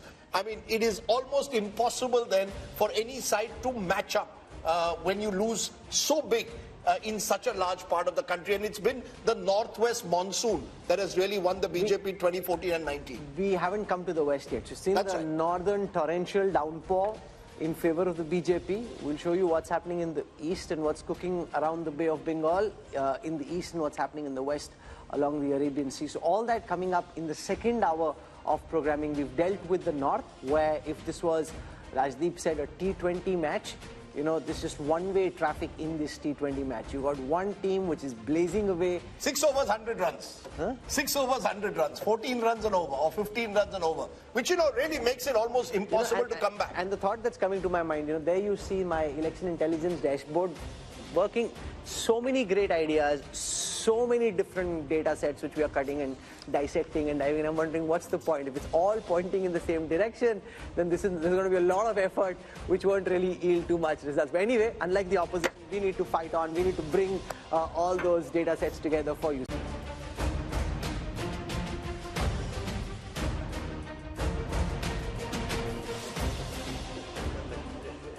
Welcome back to the mood of the nation. India Today's biannual survey with C-Voter, which is telling you just ahead of the general elections what will happen in state by state to give you the big picture. Who's winning the battle for 2024? We spent the first hour dealing with the North Indian states. We'll now switch to the south. And remember, Rajdeep, there's been this big north versus south effort that the opposition is making to try and build a narrative around how North Indian states are different from South Indian states. Do South Indian states truly feel and vote differently? We'll find out in this hour. Remember, we've given you the North India numbers in the first hour. 154 of the 180 seats going to the BJP-led NDA. India Alliance just 25, others 1. So there's a north typhoon. What's happening in the south? Is there a hurricane the other way around? Let's start. India mein cyclone aata hai, sir. Cyclone, okay. The southern cyclone. Sorry, the southern cyclone and there are cyclones that take place in south of the country. We're starting with Karnataka, a state which, remember, went to the polls 7 months ago in Vidhan Sabha. And interestingly, this is what it's showing. In terms of vote share, the NDA is way ahead of the India Alliance. Remember, there's a Congress government in Karnataka. 53% at the moment to the NDA, 42% to the India Alliance, others 5. This is identical in vote share compared to 2019. How is this translating into seats? Remember, 28 seats in Karnataka, 25 were won by the BJP last time. And we are saying the BJP is down just 24 from, remember, 27 now includes the JDS, which has joined hands with the BJP there. So the BJP, JDS 24, that's down 3, but they're still holding its own. India Alliance just 4 in a state where the Congress is in power, and India Alliance means effectively Congress here, others 0. So you've got the first southern state giving bad news to the Congress party. And Rajchandgappa, it's your home state, so why don't you kick off? It suggests very different verdict to what we saw 7 months ago when the Congress won pretty decisively. But let's say, Rajdeep, it's not surprising in Karnataka. It's if history. you recall, it started from Karnataka when Rajiv Gandhi swept Karnataka, winning about 26 or 28 seats in 1984. Within 3 months, Ramakrishna Hegde was elected as Chief Minister. We're going to see the reverse polarization happening in this case, where for Karnataka, they felt that the Congress was good, it was needed because the BJP government was not effective, and therefore the voters likely to tilt towards giving Modi the mandate, because he did campaign extensively there. He did push, if you remember the final phase, a certain percentage up over there. So Karnataka, and the other thing BJP has smartly done is tied up with the JDS. So the Vokliga vote, which would have made a decisive difference in Old Mysore and others, is getting split across these two. And secondly, if you look the way they have mended fences with the Lingayats, bringing Vijayendra, who's the son of Yadurappa, into the picture, the BJP has tried to cover its flanks.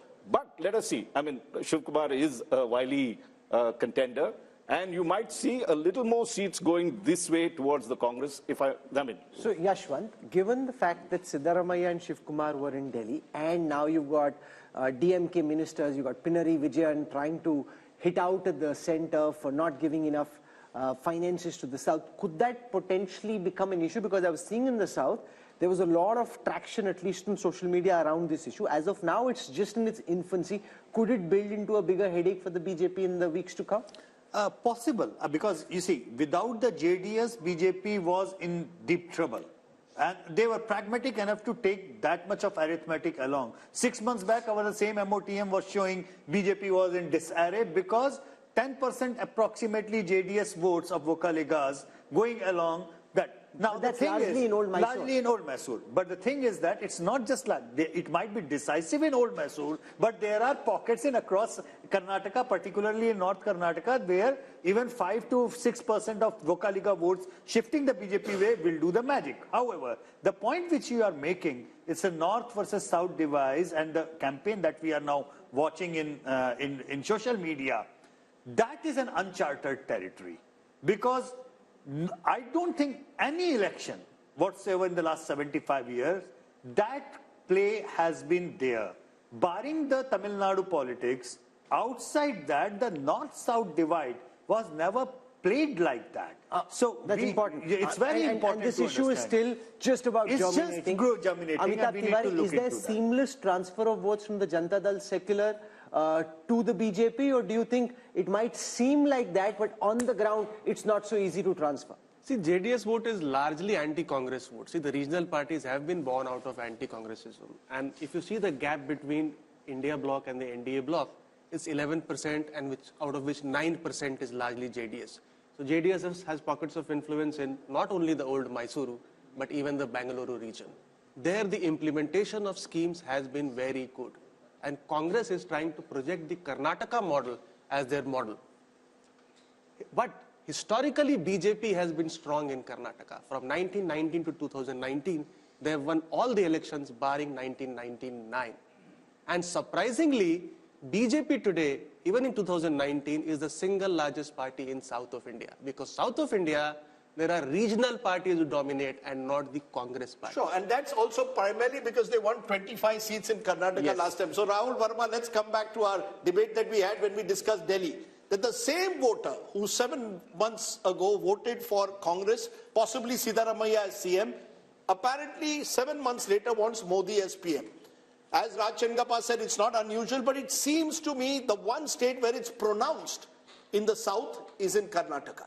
See, Modi is one of the biggest vote aggregator of our time. There's no doubt about it. And he pulls BJP's vote. He's more popular than the party itself. If BJP gets around 37% vote, Modi's popularity rating would be around 45-50%. So that means PM pulls the party. What I was trying to differ with, that the segment which changes vote into election is smaller than the claim that we try to make. Right. And think of it, like Yashwant pointed this out, 6 months back, after the, so Karnataka elections happened in March and the last MOTN had happened around August. BJP was not doing that well. See, what BJP is doing in every state where they were having trouble is making efforts, right? In Karnataka, they tried to get JDS. They made a pact with Lingayat. On the other hand, and again, in Karnataka, what Amitabh had said in the beginning, the challenger is Congress. Congress seems not to be doing enough efforts in places where it's strong and credible. No, but also imagine, Sanjay Kumar, despite being the mighty force that they are at the moment, the BJP is willing to tactically cede ground everywhere. Yeah.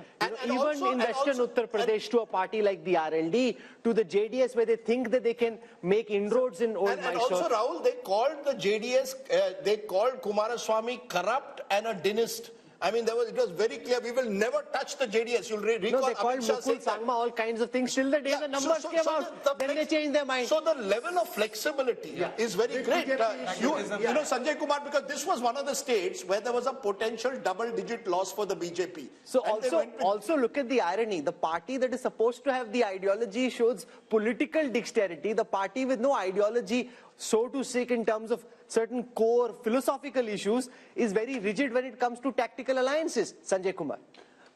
I think the problem with the Congress is that it is slow in taking initiative.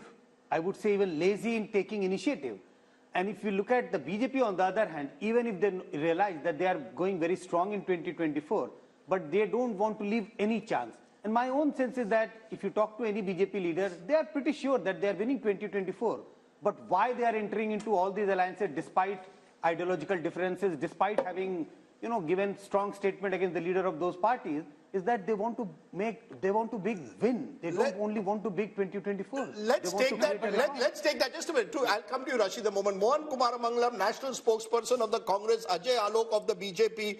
To both of you, first to you, Mohan Kumaramangalam. There's so much of talk of the Karnataka model, that the Congress is saying the guarantees that we have given will win us an election. The numbers at the moment are showing, at least in a Lok Sabha, that's not working. I spoke to Mr. Siddaramaiah only yesterday. He seemed very confident. He also is playing this sort of discrimination against Karnataka card. But at the end of the day, our numbers are showing the BJP virtually repeating its performance of 2019, which would be hugely significant. If your numbers do bear out, Rajdeep, it would be hugely significant, no doubt.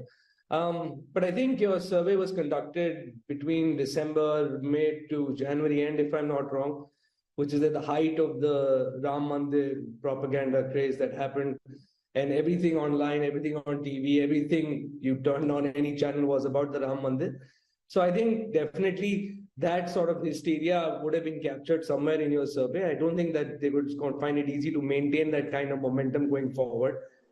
The other thing is the arithmetic of JDS plus BJP might look right, but I don't think the chemistry works at all. Just for example, Kumaraswamy was in a rally with the BJP and was wearing a saffron shawl, I think, and the senior patriarch Devagowda came out and said that it would have been better had he been wearing JDS colors. So even something as small as that could be a flashpoint for misunderstanding between the two. The third thing is, you have this national narrative of the BJP that is against nepotism, dynastic rule, etc. So I'm wondering how they're going to reconcile that with pushing Vijendra to the front as sort of the face of their party in Karnataka. You just can't reconcile the two in a national election. And like I said, alliances, whether that be with the JDS or with someone else, they don't really... Vote transference is going to be one of the major issues to watch out for in there.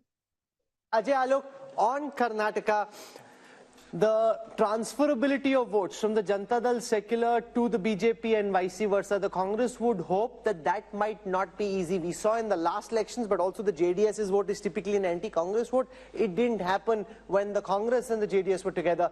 That's the concern. Will there be transferability of votes, or do you think, especially in Old Mysore, the BJP is now seeping the idea that it's okay to vote for the Kamal, and that helps the BJP in a 15-20 year horizon as well, build in the one region where they're weak in Karnataka?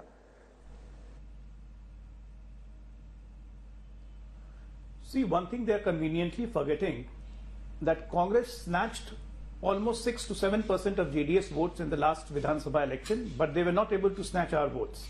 Our votes percentage was quite the same, 36.2, what we got and what we got in the last assembly election. And JDS vote bank significantly reduced from 19-20% to 13%, and this was majority or majority vote completely. It was minority vote which shifted to the Congress. Now there is a feeling of angst and there is a feeling of appeasement everywhere in Karnataka, and how the Karnataka government is performing since they have formed the government. So there is a natural chemistry and a bonhomie between JDS and the BJP, and BJP and JDS combined together, we are crossing 50% mark very easily. Sir, with due regard, and with the dynamism and with the momentum of the election going on. Sir, with due regard, when you say natural chemistry, 7 months ago you were name-calling each other. I mean, you were calling him a dynast, you were saying their family is corrupt, the Gowda family is corrupt. This was, all your top leaders were going to Karnataka and saying this. So, is it that you've decided, Chunav ke liye kuch bhi, forget the past, we have to win 2024? See, Chunav ke liye kuch bhi nahi. We are a political party and we have to look at the situation at the ground. And of course, when we are not with JDS, why we shouldn't highlight their problem and what their corruption issue was. The Congress will also do the same. Now, since they are with us, we have to look at the ground reality of what kind of appeasement politics is being followed in Karnataka. And that, are they now not corrupt? My direct question to you, is JDS not corrupt now? Is JDS now no longer dynastical?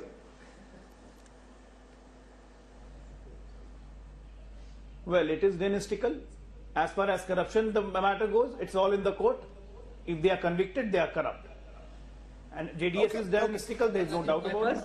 We are having a strategic alliance with them. They are not merging into BJP. Yes, and yes. Rashid Kidwai, you wanted to make a point. I think, Rajdeep, if Yashwant Deshmukh's figure come true in Karnataka, this will really reflect mood of the nation. Here is a government which is a proven track record, performing well. The Congress party is there on the ground. It's not a lazy party, at least in Karnataka. And in spite of that, if they lose badly, that will tell you a mood of the nation, a pro-Modi wave. Second thing is, it will also create a huge political upheaval.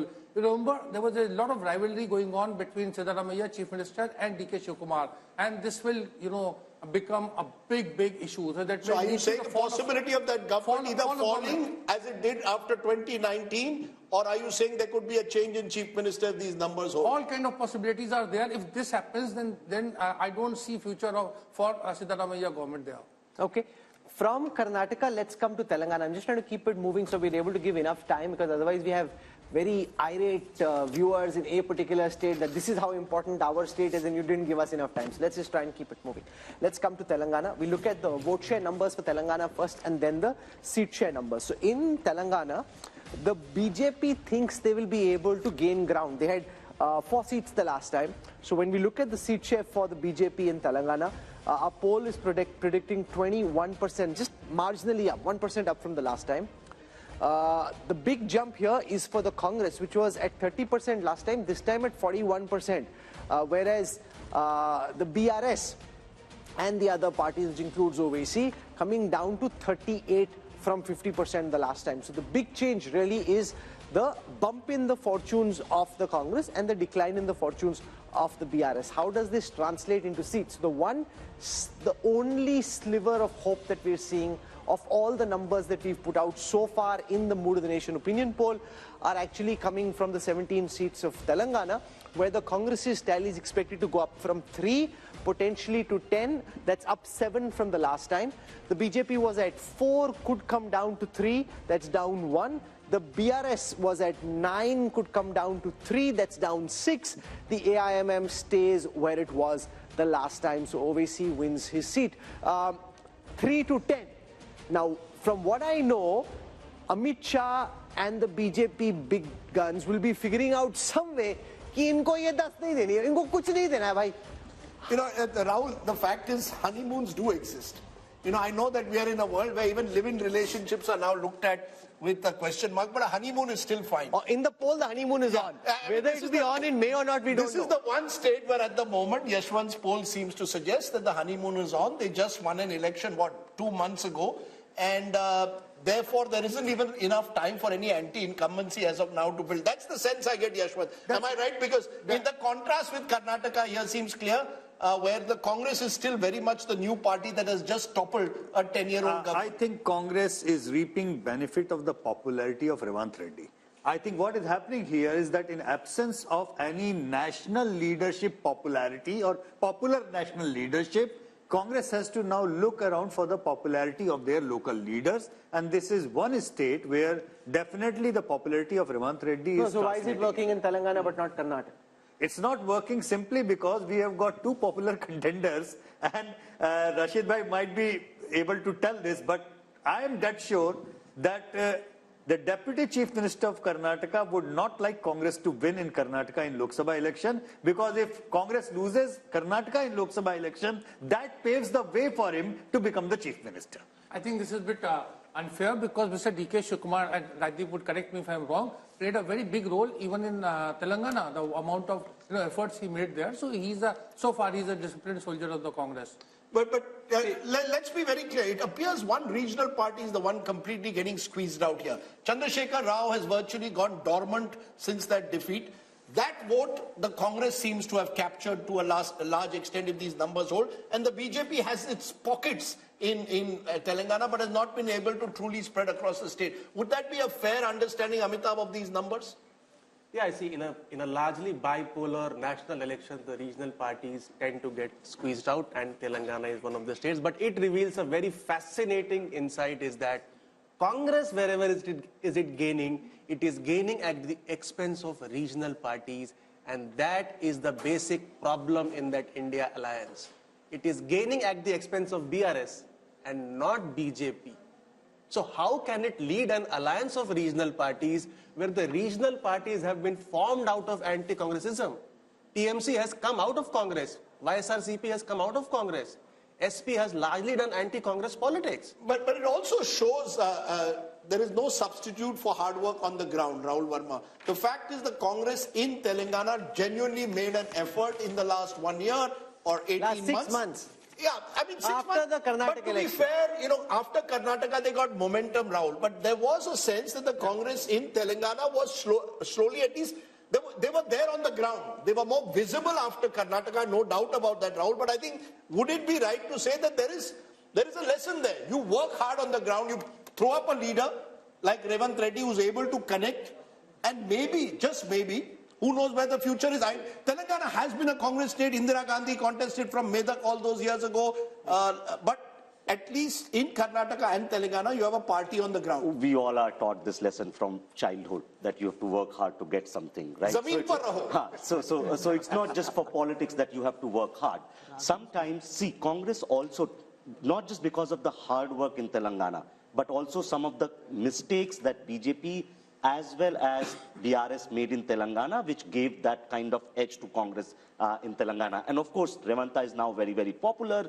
BRS is not picking up from the defeat it faced last time, and that's the advantage they are getting. And BJP has still not been able to figure out what its Telangana strategy is going to be, unlike in other states. So are they going to make efforts as they did in Karnataka or Maharashtra or Bihar in Telangana or not? So that still remains to be seen. That's interesting, Raj Chengappa, because, the BJP has also been caught in Telangana between, do we play OBC politics? Do we project an OBC leader? What, do we take strident anti-Muslim politics? Will that take us forward? Somehow, for all the gains they made in Telangana 5 years ago, they've remained stagnant. One of the few states where they've not, multiplied overnight.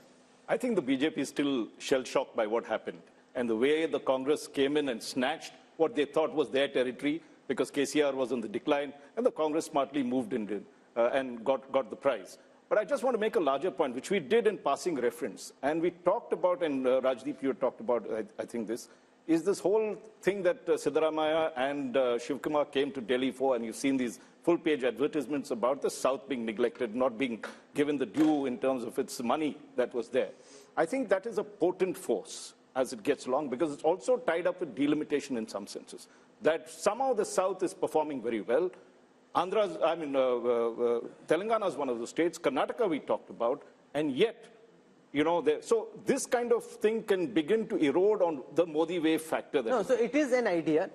There can be no doubt about it. But does the opposition have the wherewithal to mount it into a meaningful idea, take it down to the ground in the weeks before polling? No, I'll give you a very interesting example. Mr. Pinarayi Vijayan is in town today. He led a protest. The Congress decided not to join it because the left is their prime opponent in Kerala. So there are internal divisions. But when I asked Mr. Siddaramaiah, he said, yes, we would like to hold a convention of all the southern chief ministers soon. So they will play this card. And at least it's a card with some emotional connect. No, but it's also picho suja. It's a real last minute kind of idea, right? To be able to take this idea, build it into something big requires some time. And the other worry is... idea to begin with. You are only 2 months away from the election. Even if you play it well, South is only 130 or 140. No, but in those states Rahul, it may do well. Rahul, can I just make a point? If in Karnataka they have swallowed the poison chalice and had to drink from that one, it is because they know that if they lose Karnataka, the BJP, the whole Modi wave that begins to shrink, because at 25 seats, it is the one that tilts decisively in terms of if moving from, say, whatever figure that they have now, if they are 303, if it starts dropping like they had last time, they lose a lot. So that is why you will see that they are so concerned. Look at they are willing to compromise, whether it is in Bihar, as we've seen, in any of these places, despite the fact that they seem invincible, the BJP is insecure for whatever reason, and it is showing up in these places. I actually don't think it's insecurity. I actually now am convinced the BJP, as you saw with Mr. Modi talking about 370 and 400, it's like pushing your troops to try and conquer what is seemingly impossible. So you say Karnataka, okay, people are saying we are going to lose there, put all your might in Karnataka. The Prime Minister's repeated trips to the South at a time when, you would have thought they would say, okay, South is an area where we will not do well, suggests that actually they think South is a growth area. So it's fascinating. Okay, so one seemingly impossible thing, but why not? When you are talking about the possibilities, if the BJP can go all the way to bring the JDS, if the BJP can go all the way to bring Nitish Kumar, why nobody is talking about possibility of BJP and BRS coming together? Look, the BJP at the moment, the BJP is hunting for allies all over. The BRS is a potential ally, but I think they see Telangana as one of the states where they want to grow in the future. And to grow, they have to finish the BRS. See, once the regional party is finished, make it BJP versus Congress in Telangana, advantage BJP. So that's the one reason why they may hesitate from taking on the BRS. And Chandrasekhar Rao is a wily leader. I think Kumaraswamy is desperate. But Rajdeep, correct me, Raj. No, I just want to make a quick point to what you made. Yeah. The fact is that Modi came into Telangana for an election campaign and said that KCR had approached him to help out his son, and so there was this talk of an alliance that was building over there. Yeah. And of course, as we've seen, they've patched up with JDS. Exactly. Okay. Yeah. Exactly. So the point which Telangana is fascinating, but we need to move on, because otherwise we'll get caught in the politics of one state, and then people in Andhra will start feeling bad, and that's never a good idea when you're discussing Telangana and Andhra Pradesh. So Andhra Pradesh on your screen next. 25 seats here. I look at projected vote shares first. The YSRCP of Jagan Reddy had 49% vote share last time. That's projected to come down to 41. That's 8 down from the last time. But the TDP, which was at 40% the last time, is now expected to go up to 45. Remember, we had Chandrababu Naidu meeting the Home Minister recently. Are they picking up signals which before this poll the others hadn't, but BJP obviously had its own polling on the ground? The BJP had very little vote share, it's just marginally expected to go up. The Congress had very little vote share, marginally expected to go up. But the big change there is, for the first time, we are seeing the vote share of the YSRCP since Jagan led his party to power after that famous Padyatra, lesser than the TDP, a 4% gap, converted into seats. fascinating here, very, very fascinating, because remember, Chandrababu Naidu was really given the rough end of the legal stick recently, and there's a lot of talk amongst the TDP supporters that there is sympathy on the ground there. That is reflecting in the numbers for the first time, because from 0 the TDP is projected to go up to 17. If you ask me, of all that we've seen, this is the one number that pops out of the screen and grabs my attention. You know, my sense is Mr. Amit Shah has got a sense of what Yashwant Deshmukh's poll was suggesting. Because why is it? No, Sanjay Kumar is surprised. He's the ulta because you've got, before I get, because you see, Chandrababu Naidu was there. Clarification, Rajdeep. Yes. Is TDP only TDP or TDP plus Jan Sena, obviously. Plus Jan Sena. Is it Jan Sena also in TDP? But you see, the thing is that you've got a party whose leader, Chandrababu Naidu, has been knocking on the doors of the NDA for months now. And the NDA wasn't opening the door. Suddenly at the Ram consecration ceremony, you see Chandrababu Naidu there. Now Chandrababu Naidu's come back to Delhi, and apparently there are two views within the BJP. How far should you go to completely embrace him? But I think the BJP wants to be clear. They want to be with the winning side in Andhra Pradesh. And the Andhra side also wants to be with the BJP, because you need help from the center. So if these numbers are right, one of the alliances we could see in the next couple of weeks is TDP. No, but remember, Jagan is also meeting Amit Shah. So now we don't know. I'm just saying these numbers. The BJP has both the Andhra balls up in the air. They can decide where they want to go. No, the thing is that BJP cannot decide who forms the government in Andhra, because I think the real battle there remains Chandrababu versus Jagan Rahul. But with these numbers, the BJP will be tempted to go along with Yashwant Deshmukh. This is the most fascinating insight of all that we've seen so far. The Telugu Desam, where many people had started writing the obituary of Chandrababu, political obituary of Chandrababu Naidu and his party, pops out. Jagan Reddy, who so far is busy, and I'm sure he'll be watching this, so we should be just slightly mindful of what we say, busy projecting invincibility, is suddenly seeming on shaky ground. And how does this then impact potentially the assembly election, which will also be held at the same time? I think the problem what Jagan Mohan Reddy is facing, not that his own personal popularity has taken a hit. I think the problem is there is a huge number of non-performing MLAs and MPs. The anti-incumbency at the micro level. In your view, is the assembly mood also the same? Yeah, I mean that's what is happening right now. You're sure about that? Unless he changes no, big because you don't know for sure, because this is a Lok Sabha poll. Yeah, that's what I'm saying. But do you think it indicates assembly mood also? I'm getting the indication of that same as well. Unless he changes huge number of sitting MLAs, chops the tickets and gives fresh faces, he has a problem even in the assembly. What's gone wrong for him? You met him recently. What could have suddenly gone wrong? Because this was not the situation in the last MOTN. So it's obviously changed just in the last 6 months. Look, the fact is, Andhra polls have always been closely competitive. Even when Jagan lost in 2014, it was a very wafer-thin margin, especially in terms of votes. So both sides have strong vote bases of their own. If the Kapu vote, which comes in through a Jan Sena, gives you an accretion, it helps Chandrababu Naidu. My sense is I would not write off Jagan Mohan Reddy. He's done a lot of welfare schemes. He's banking on welfare schemes, the sort of Modi model taken into the Labharti model at the state level. But there is also a sense that many of his MLAs have been distant from the voters, have either been accused of local level corruption. He's changing 60 MLAs out of 150 that he won. So there's a clear sign that he also recognizes local anti-incumbency. So I have a theory. When if it's as tight as this and the TDP is bouncing back, whichever side aligns with the BJP, potentially Amitabh Tiwari has the advantage in Andhra Pradesh. Would you agree? With one caveat before you go to Amitabh. Remember, there is a solid 8 to 9% minority vote that's Muslim, plus a large Christian vote out there. And in a way, many of Jagan's advisors have been telling him, let Chandrababu go with the BJP, it will allow you to consolidate that vote. So it's a gamble. Counter to that, I mean, there is another set of data which generally, I keep on mentioning, I mentioned you Punjab, Tamil Nadu and Kerala.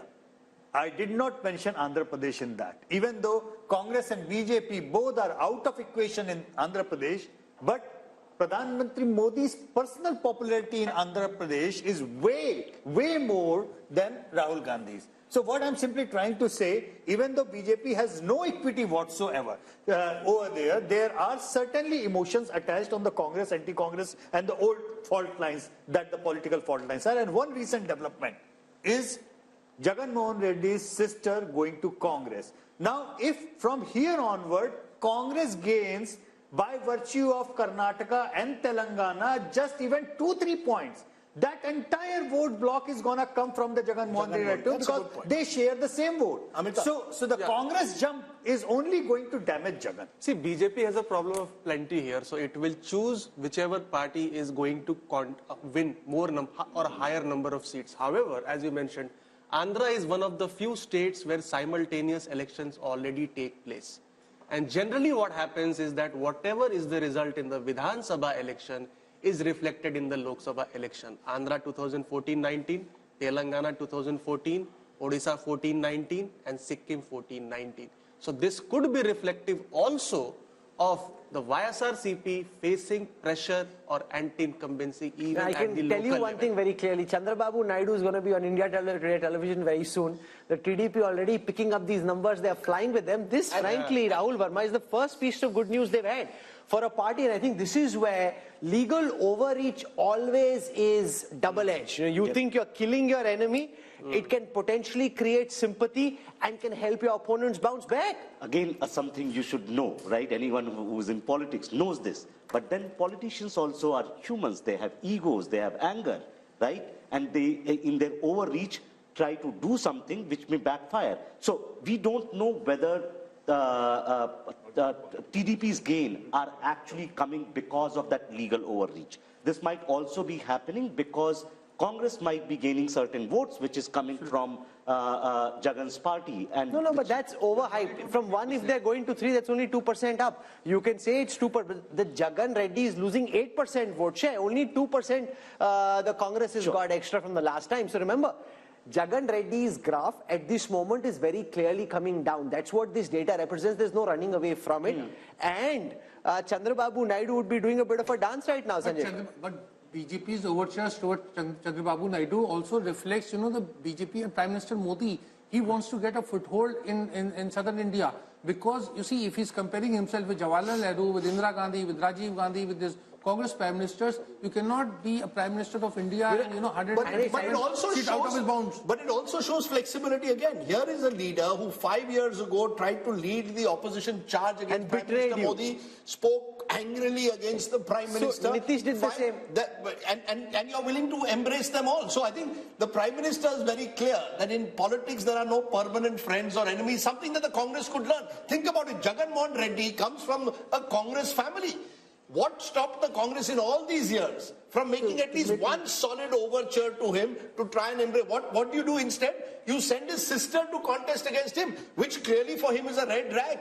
You've actually, according to which he said in the interview to us, you've divided my family. So any question of his family is already divided. No, 1 minute. What stops the Congress? It's been 15 years now almost since Jagan left. You could have made an ego. There's a difference. Yes. No, my point is the Home Minister often says BJP is ready to make that extra step of flexibility. Because the Home Minister often says, and the Prime Minister believes this, that power में होंगे तब अपनी ideology को हम implement करेंगे ना power में ही नहीं है तो कैसे implement करेंगे? Whereas Rahul Gandhi says power is poison. I think that is the fundamental difference. Rahul Gandhi says power is poison. Rahul made a very good point. That you see, an ideological party.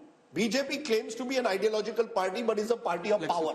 The Congress claims to be a party of power, but is now under Rahul Gandhi trying to become a party of ideology. That I want people who are going to fight the RSS, come what may. So you've got a remarkable shift where the BJP wants to be the party of power.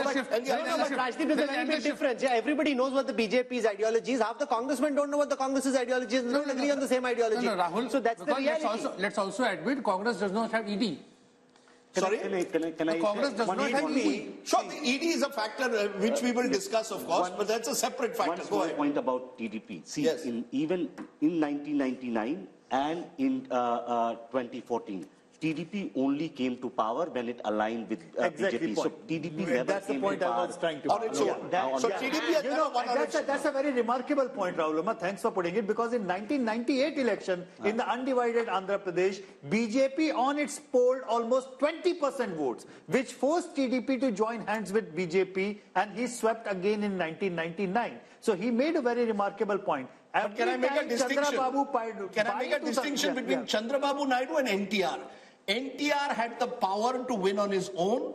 Chandrababu Naidu, when he took over the party, was not able to do that. That's the difference. Chandrababu Naidu has needed an ally. NTR did not need allies. That's true. But every time he has won, he has come along with the alliance of the BJP. TDP 2 months ago was thinking of joining the India Bloc Alliance. After the 3-0 drubbing, it has again changed its mind. So the regional parties, Hawa Kidhar Beh Rahi Hai, are very cognizant of this. And there's another little piece of trivia, Rahul. There are two wings of Prashant Kishore's IPAC. One wing is with Chandrababu Naidu and the other wing is with Jagan Mohan Reddy. And a few weeks ago, Prashant Kishore was allegedly on a flight with Chandrababu Naidu or his son, and all speculation sort of arose in Andhra. Is he going to now align with Chandrababu Naidu? He says he's not. But if these numbers are true, he clearly knows who's on the winning side. Jagan didn't give the NOC. But are you surprised with these numbers? Are you surprised at all with these numbers, Sanjay Kumar? No, about Andhra, we are all discussing TDP and YSRCP. But we are not discussing Janasena. I think Janasena is very important. If you just pull out Janasena from the TDP How much alliance, is the Janasena vote? It's roughly about 4.5%. But if you pull out Janasena from the TDP, then Jagan Mohan Reddy is back in the game. That is so sure. And it is a situation like Bihar. Nitish Kumar at the center. There are two other players. You know, like RJD and BJP on one side. Whichever side Nitish Kumar goes, that party gets. But it's fascinating. It is a fascinating verdict. I want to go across now to Tamil Nadu. And Tamil Nadu is the one state where the UPA or the India alliance, at least at this moment on the surface, looks settled. The turbulence is on the NDA side because the AIDMK and the BJP are now separate just at this moment, and this game is changing so fast that I don't want to end up saying something which makes us look silly a few weeks down when people look back, because that's the way everything we're saying is just commentary at this moment. Things, of course, can change. So here is Tamil Nadu. I'll start with the vote share numbers first. So the NDA projected to be 15% vote share. The India Alliance from 53 to 47. This is largely the DMK and the Congress and some of their smaller allies. Now you've got the AIDMK in the others, which is now expected, the others together are expected to be 38%. Let's look at seats. Yes?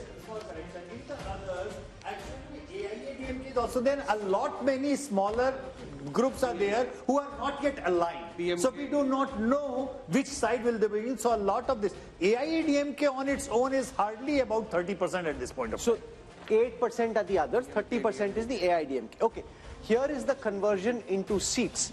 Now again, the second state where there is some good news for the opposition alliance, because like in Telangana, this time of course is the India Alliance. They had 38 seats the last time, expected to go up to 39 this time. The BJP, while it may gain vote share, not expected to win seats in Tamil Nadu, and the AIDMK had just one seat, that too could come down to 0. So Tamil Nadu looking strong. Does the DMK stay fully with the Congress, or could there be a twist in the tail there also? I think, Rahul, I'll be very surprised given the statements that Stalin has made at the moment that he will also switch sides. There's the ED factor that our friend Rashid Kidwai mentioned. Yes, there are a number of DMK ministers under the ED scanner. But I find it difficult to believe that it will happen before the election. What happens post-elections, we don't know. If the Congress completely collapses, many of these allies of the Congress today could go in different directions. But I think there's a general sense, and the poll may well bear it out, Yashwant, that this is the one state where the Prime Minister's popularity is much less than it is nationally, even though he's made the effort repeatedly to go to Tamil Nadu, to identify himself with Tamil culture, the Singal, when the new parliament was inaugurated. So the BJP, as always, continues to see Tamil Nadu as this sort of bridge too far, which they want to one day conquer. But now look at the effort he makes with the Kashi Tamil Sangam. Yeah, but my sense is the AIDMK's collapse over the years has only consolidated the DMK and has put the BJP in a difficult position. Do we try and occupy the opposition space, or do we tie up with the DMK? Either ways, you know, the vote share increase is not going to result in the seat conversion. So is there a vote share increase substantially? Yeah, it's a vote share increase substantially. It could be further because, as I said, many of those smaller splinter parties might still go this way, that way, or the ND way. We do not know. No, is the BJP gaining or is the AIDMK gaining this plus 3%? It's the BJP gaining. AIADMK is not is going down and down and down all the way. And by the way, AIADMK is counted in others in this calculation. It's not counted in the NDA vote share for that. Yeah. No, but so you're saying a 15%. Just a minute. You're saying a 15% vote share is principally a BJP vote share? BJP and the other perceived alliance partners of the BJP, and that's not a very big number. I tell you why. In 2014, BJP actually contested with his alliance all alone, not being part of AIADMK or DMK, and they polled 18%, which is a decent enough number. But that vote share, just like Kerala, as I mentioned, BJP almost touches approximately 20% in Kerala. In Lok Sabha. But in Lok Sabha, but 0 seats. It doesn't really matter.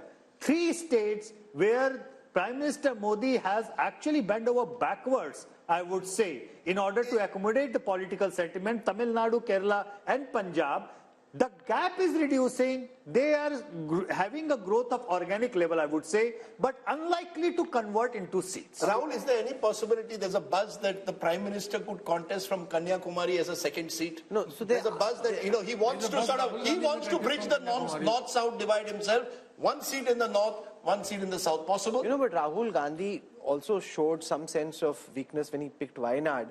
The Prime Minister may not wish to go only for the reason that if this north-south divide picks up and for some reason they end up on a shaky ground, you don't want to expose the man who's supposed to be invincible to any form of threat. Therefore, will they take that risk? No, they will go all out to shore up their fortunes in Tamil Nadu. Remember, the BJP is the only party at this moment which has a 20-30 year horizon on things. When I speak to top BJP leaders about, say, the strategy for Tamil Nadu, or say, why don't you just patch up with the AIDMK at this moment, it might make it easier. They're saying, we want to end Dravidian politics. Not just about coming to power at this moment, it's also about a larger political, social, ideological fight where we want to integrate the country. I mean, at least they're talking that language and then pushing in that direction. Right. Oh, now, like the Chinese have a 20-30 year horizon, the Congress doesn't even know what they're doing tomorrow. Raj, where do you therefore see the DMK being? If these numbers hold, the DMK will presumably be, if not the second largest party, certainly the third largest party once again. Does the DMK remain where it is with all the ED pressures that we speak about? Other allies are slowly drifting away from the India alliance? Or is there, you believe, a chemistry with Rahul Gandhi and the Congress that Stalin intends to cement? I think you have to look at what he gains. If it's only the ED that is putting pressure and how deep that pressure is, one has to look at. But funding, but fundamentally, Tamil Nadu doesn't believe in this one nation, one party, one nation, one language. So there's been that protest going on from the 60s. The more the BJP tries to emphasize all these things, and let's not forget, Prime Minister Modi had, as part of the temple run, went right down to Tamil Nadu and did 2 temples out there to assure them that, look, we care as much not just of the Ram Mandir, but all your tradition and culture. So at the moment, I don't find a reason why Stalin should be switching unless there's some inside information. No, also, given the comments that Udaynidhi Stalin has made about Sanatan Dharma, I presume the BJP can't be then seen to be embracing them right away. Yeah, and the Tamil culture and the fact that anti-Brahmanism had ruled for, and continues to in many senses, it's going to be difficult for the BJP. It'll get this 10-15%. Mr. Modi's popularity is there, and we need to see that. Okay, let's turn then to the final state in our southern sojourn, which is the lovely state of Kerala that often marches to its own beat. Take a look first at vote share. If elections are held in 2024, what happens in Kerala is the UDF, that's the Congress-led front, 46% vote share, LDF 32%, 14% back, NDA 17, others 5. How is this translating into seats? Well, it's virtually a repeat of 2019. Once again, a clear sweep for the Congress-led UDF. The best news for the Congress so far, apart from Telangana, is coming from Kerala. 18 to the UDF, just 2 to the LDF. But remember, both are part of the India alliance. So no, but it's a big change from 2020, Yashwant Deshmukh, where you had the LDF come back to power. Now you've got, for some reason, very clearly in a Lok Sabha context, anti-incumbency against the left and very strong pro-incumbency against the Congress. And if Kerala was India, Rahul Gandhi would be Prime Minister. Absolutely. If Kerala was India, Rahul Gandhi would have been not only the Prime Minister, he would have been a Prime Minister with Rajiv Gandhi kind of majority. But having said that, I think 2019 numbers also came after a victory of left front in the assembly elections. And so that way, Kerala is a very much split vote.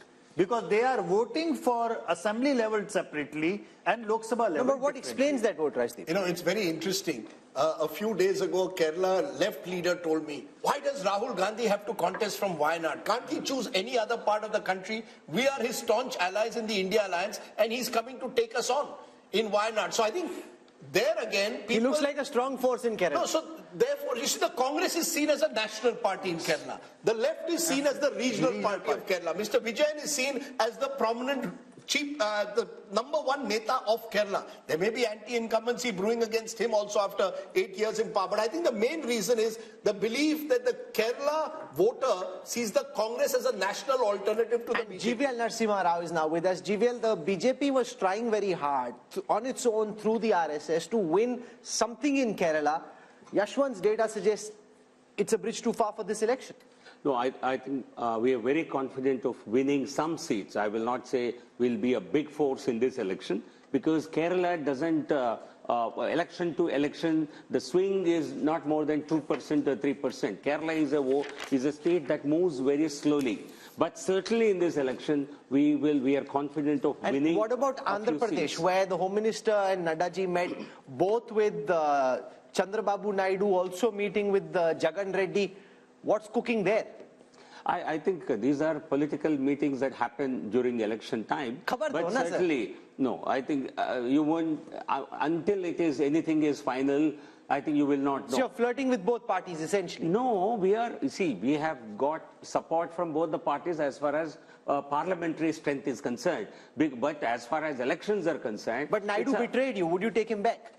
I think these are decisions that party will take at the highest You come level. from the state, it's your patch. No, but these are political calls. That makes it even more difficult for him to come in, because it's his own patch. Rahul and Rajdeep, you see, there are no emotional decisions here.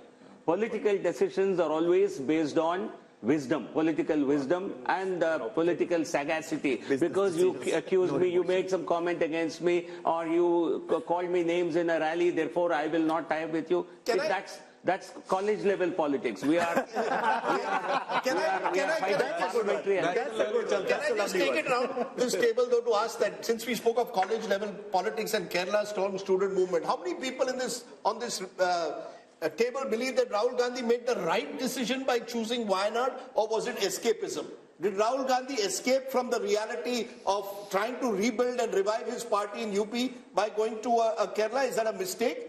Or is this a pragmatic decision to stay on in the Lok Sabha? Who wants to go? I think it was a pragmatic decision, and Rahul is very comfortable. If you see his, even Bharat Jodo Yatra in Kerala, whatever he was doing, talking, indulging in all kind of activities and all, he was very comfortable. He was what he is. So but you can't win India by becoming the Prime Minister of Kerala.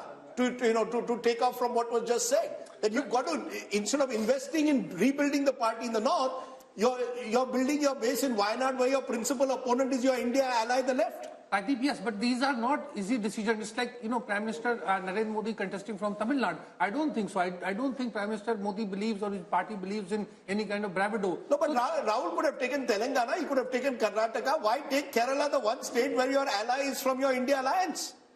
Well, that would be a choice if you can. Is this KC Venugopal telling him take a safe seat? Why not large minority population? And that also is seen as a factor. You're choosing a seat with a large minority population. It gives the BJP, and they did it in 2019, that you only want to contest a seat with a large minority population. What are you saying? Are you saying minorities are not?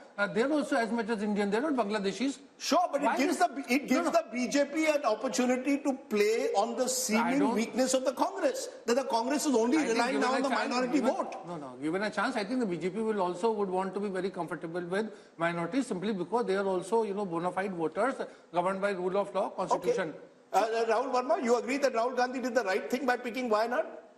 Depends on what the right thing means, right? Like if the right thing is just about getting a Lok Sabha seat, perhaps yes. If he thinks he can revive or make the party very, very strong in South, that's also right, as Rashid is saying, that in southern India, and even this poll is saying that Congress is actually gaining in south. If no, not in south, only in Kerala. Where in the south? In Karnataka, BJP is doing well. In Andhra Pradesh, the TDP and the YSRCP. In Telangana, Congress is doing well. In alliance with DMK, in Tamil Nadu, they would do well.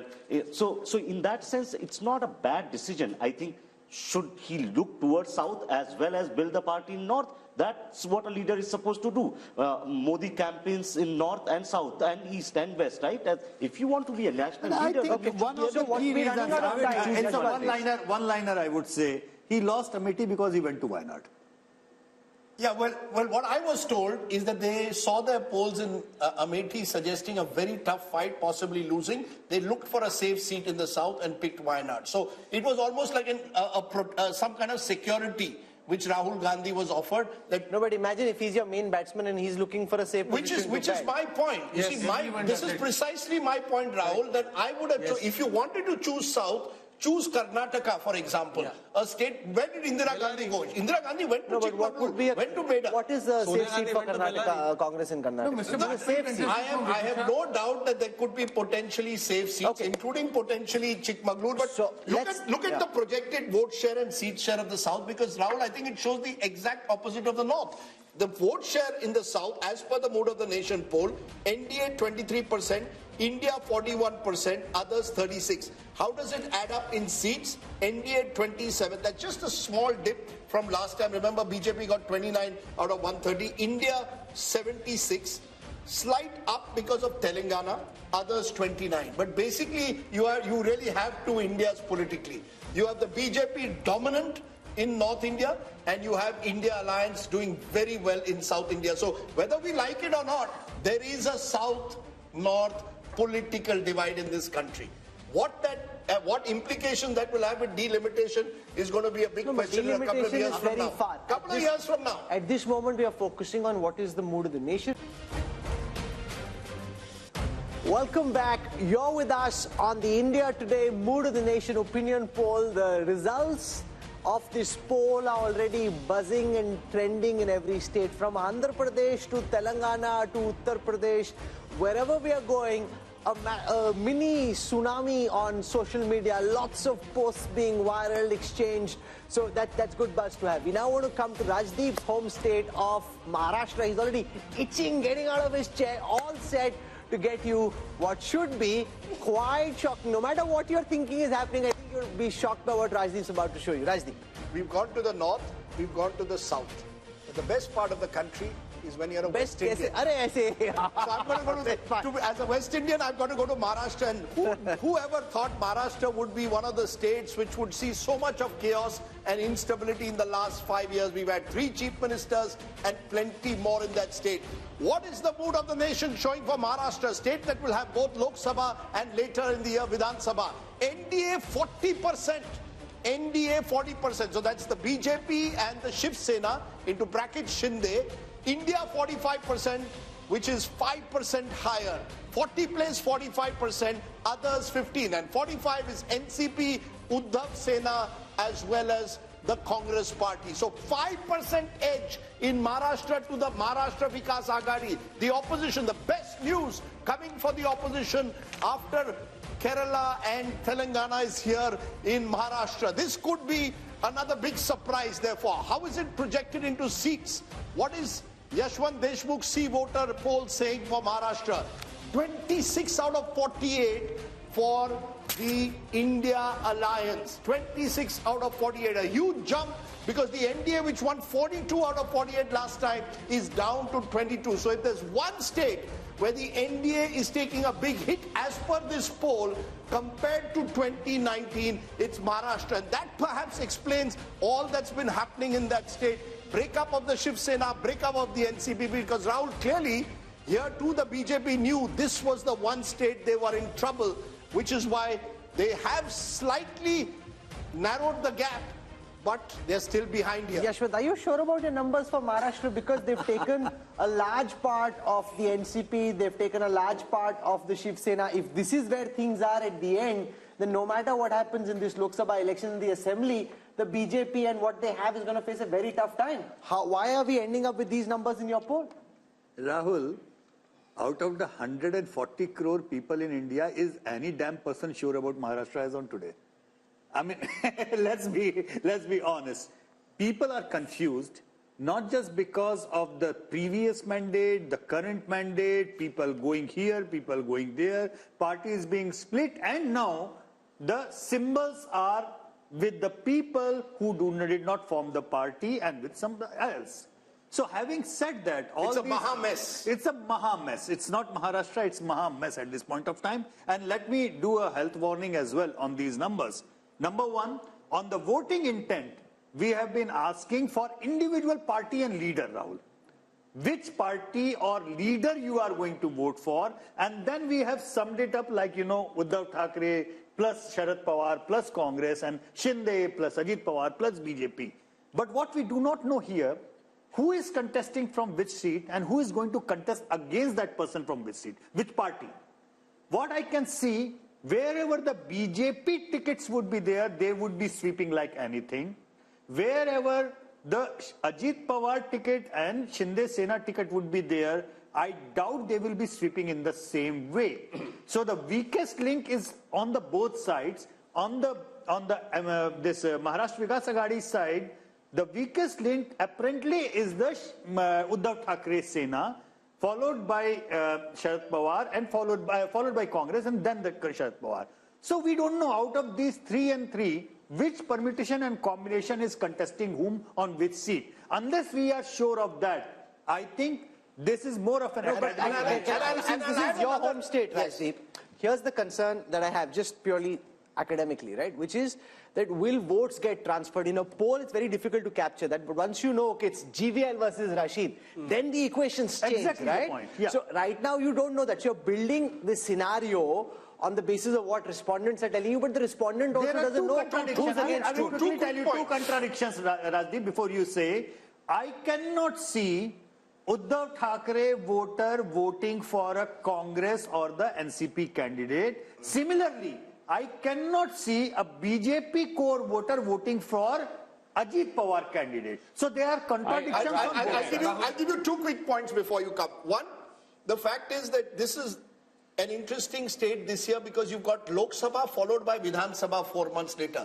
And speaking to a number of Maharashtra politicians, they believe the stakes for themselves are much higher in the Vidhan Sabha. So you'll find a number, the Vidhan Sabhas which will be very competitive, seat by seat, and a lot of what Yashwant says will play out there.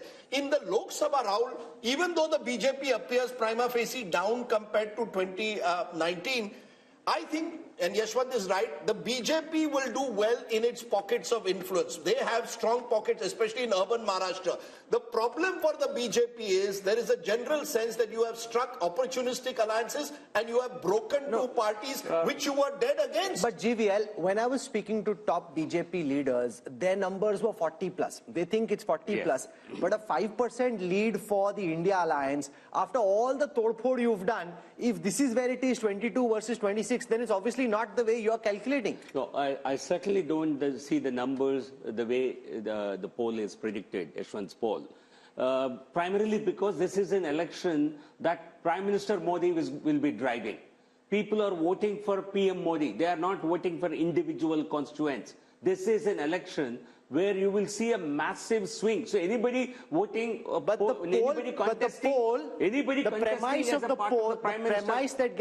premise which is also the reality of Maharashtra politics gets reflected in this poll is that BJP at this moment is not a pan-Maharashtra party. Modi might be a pan-Maharashtra phenomenon. BJP per se is not a pan-Maharashtra political party. Even in states, Haryana, was Haryana a BJP state until 2014? Did BJP ever win a couple of seats in Haryana? No. But once Modi is on the scene, Prime Minister Modi ji, he is one who will drive the entire vote.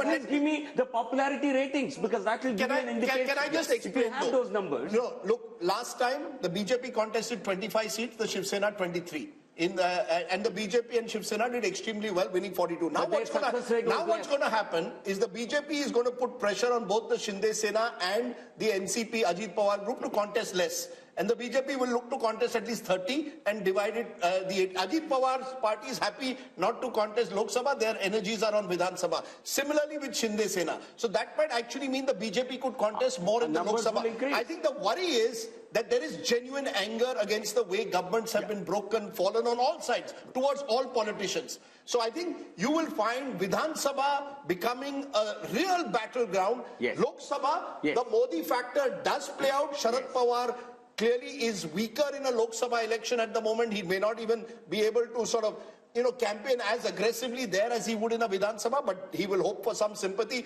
Uddhav Thackeray is hoping for sympathy, which may come in a Vidhan Sabha, may not come in a Lok Sabha. So Rahul, you could see Maharashtra in the space of 5 months having two very different verdicts. But, Madhu Yaksha Gaur, this is your good news.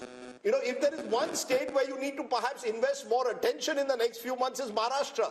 And the feeling is typically the Congress is not seizing the opportunity. You're missing the opportunity to miss an opportunity. Many of your leaders are leaving, joining Ajit Pawar's faction. Milind Deora left to join Shinde Sena. Today, Baba Siddiqui, your MLA, former MLA from Mumbai, has left, is likely to join Ajit Pawar. So you're not holding on. You're the Kamzor Kadi. Hopefully, your predictions may hold on to the leaders who are planning to leave, Rajdeep. But having said that, this has been expecting in Maharashtra, Rajdeep. I think various projections and studies we've done. And we've been very hopeful on Maharashtra because of this third pod, what Rahul says. It's not helping with the people's mood. Secondly, I give this credit to Prakash Ambedkar also joining INDA group can help also the Maharashtra Vikas Agdi to win more seats. Rahul, how do you explain these numbers?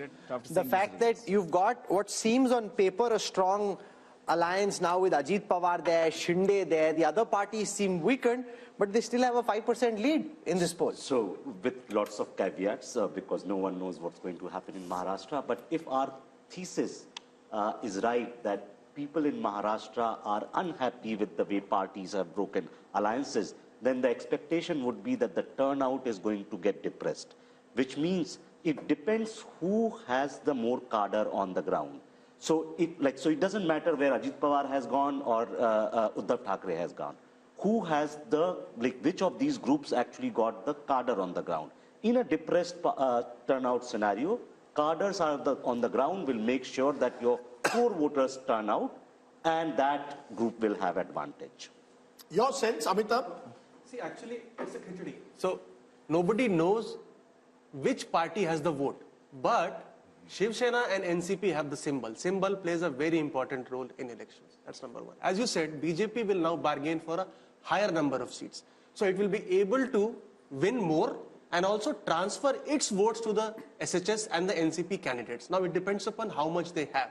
However, the bad news for the India Alliance is that Congress becomes the #1 party of this India bloc because it is the largest party today in the Vidhan Sabha. And it will demand for the highest number of seats. And here is where the India bloc does not have a track record of elections because they have not fought together, and the seamless transfer of votes will be between candidates is unlikely to happen. But if they had any political smarts, the Congress and the India Alliance, Rajchingappa, should now be doubling down where they see opportunity. Maharashtra, instead of frittering precious ammunition on states which are fallow ground, they should focus on where the land looks politically fertile for them. The problem is that's not how they're thinking. BJP is going state by state, seat by seat, candidate by candidate, plucking, and the Congress is trying to do some kind of an ideological revolution. At least Rahul Gandhi is attempting some kind of an ideological revolution here. But I think the reverse is also true. The way the BJP and Mr. Modi is obviously party to these decisions has been picking up and splitting parties and everything else, and Rajdeep talked about it, doesn't do their image any good. And in Maharashtra, but their calculation is image doesn't matter when it comes to voting. That's their brutal calculation. If you are saying I'm taking you to a Viksit Bharat, I have cut corruption down, I am against dynastic politics, you have to then prove that on the ground. Let GVL respond to that. Let me just finish the argument. Okay? Yeah, go ahead.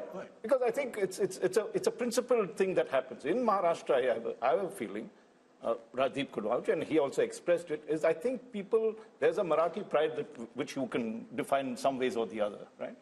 People must be truly fed up at the way these parties have behaved on that, the way they've split, completely cynical.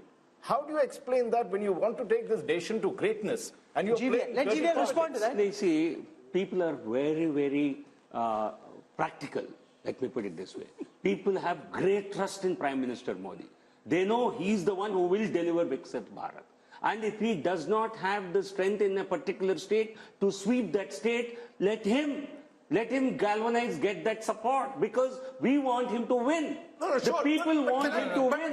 People you, have trust in him. No, sir, but can I ask you, you're saying people have faith in Modi, point taken. But when Mr. Modi says there is a 70,000 crore scam in irrigation, points virtue to NCP and Ajit Pawar, 1 week later, Ajit Pawar joins you, what's the message? I was in Nashik, where a gathering which included RSS people were there, and they all said, sir, khoke ki rajniti hai. They openly said it. The word khoka has become a sort of common parlance on the street of Maharashtra. How does that lift the Prime Minister's image? If one moment you say there's corruption, next moment you tie up with the same corrupt person, how does it lift your image? Let me tell you this, people understand there are some political compulsions. At the end of the day, you want Lord Krishna to win. You want Bhagwan Ram to win. There are some adjustments they will have to make in the interest of larger sure, but have you national gone too good. far? The point is, no, I'm telling you, this is the Hindu psyche.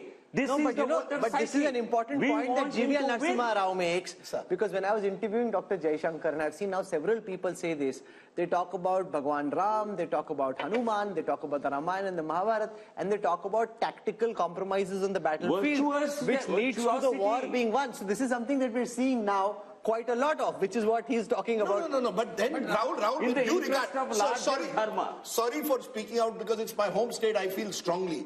The fact is, where does it fit in with the kind of Ram Rajya that you talk about? You know, what does it leave you with? Is this Ram Rajya that you tie up for Koketi Rajniti? There is no politician in this country who represents the true political virtues than Prime Minister Modi. No Prime Minister, no Minister, no Chief Minister in this country can match even an iota of virtuosity of Prime Minister Modi. So what matters to them is Prime Minister's qualities. I have he's a man of total integrity. No, so you're saying you can do all the wheeling and dealing on the ground, but the Prime Minister's image is not touched by it. No, they know he's not making compromises. Party but Rahul Verma, this is local. Yes, Rashid. Yeah.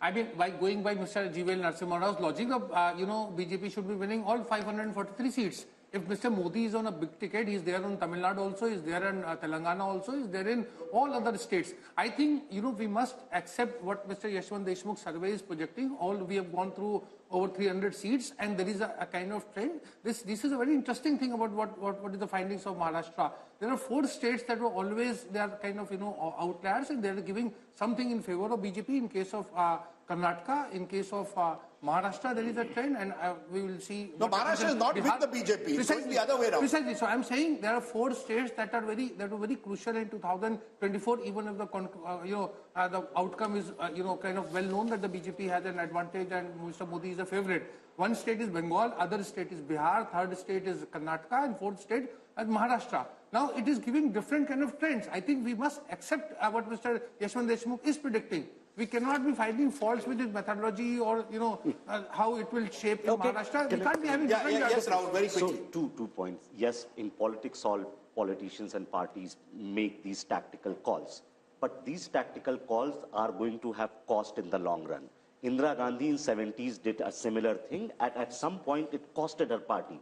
Maybe, perhaps, when Prime Minister Modi is around, it won't cost. When he's not around, it may cost the party. So all parties face that cost. Second, throughout the survey, and Yashwant ji has to correct me on this, I have not seen a single state, except the smaller ones perhaps, where BJP is gaining votes from 2019 numbers. They're gaining seats. Even in UP, the votes are not basically... They've got a slight bump, 53%. Yeah, 50, so 51, 52. So in that sense, like in North, there are no big gains coming in terms of vote share, and even in South and West. So I think where perhaps Mr. Narasimha Rao can explain us that why, despite everything in these 5 years, BJP is not being able to make and the interesting point about Maharashtra... No, but I'm a little shocked by his argument. Listen, remember also that you are dealing with 10 years of being in government. Sure. Look at Biden after 4 years. Look at Macron. Look at Trudeau. Here's a man who's been in power for 10 years. If he can retain his historic numbers, that's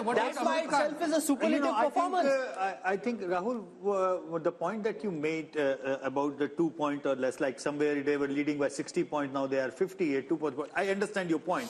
But what I learned from the experiment and result of Madhya Pradesh is that eventually it will be relative turnout, which will be playing 3-4% of jump just out of nowhere for the BJP, just by virtue of their supporters being more excited about going to the polls and Congress not being in a position as organizationally and resource-wise to pull their supporters.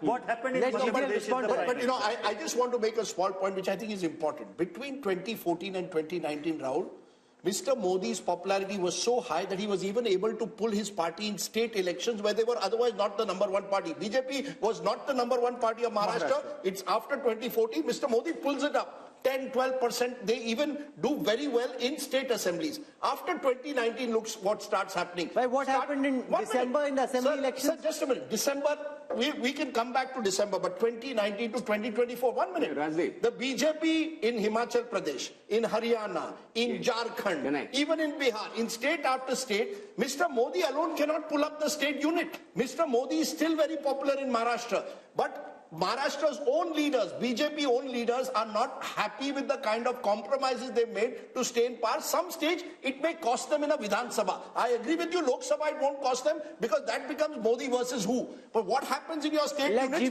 Therefore, Rahul Verma makes an important point. Will the BJP go the way the Congress did? After 10-20 years, because it makes these compromises. You can wish that if you like. No, he said, he asked a question.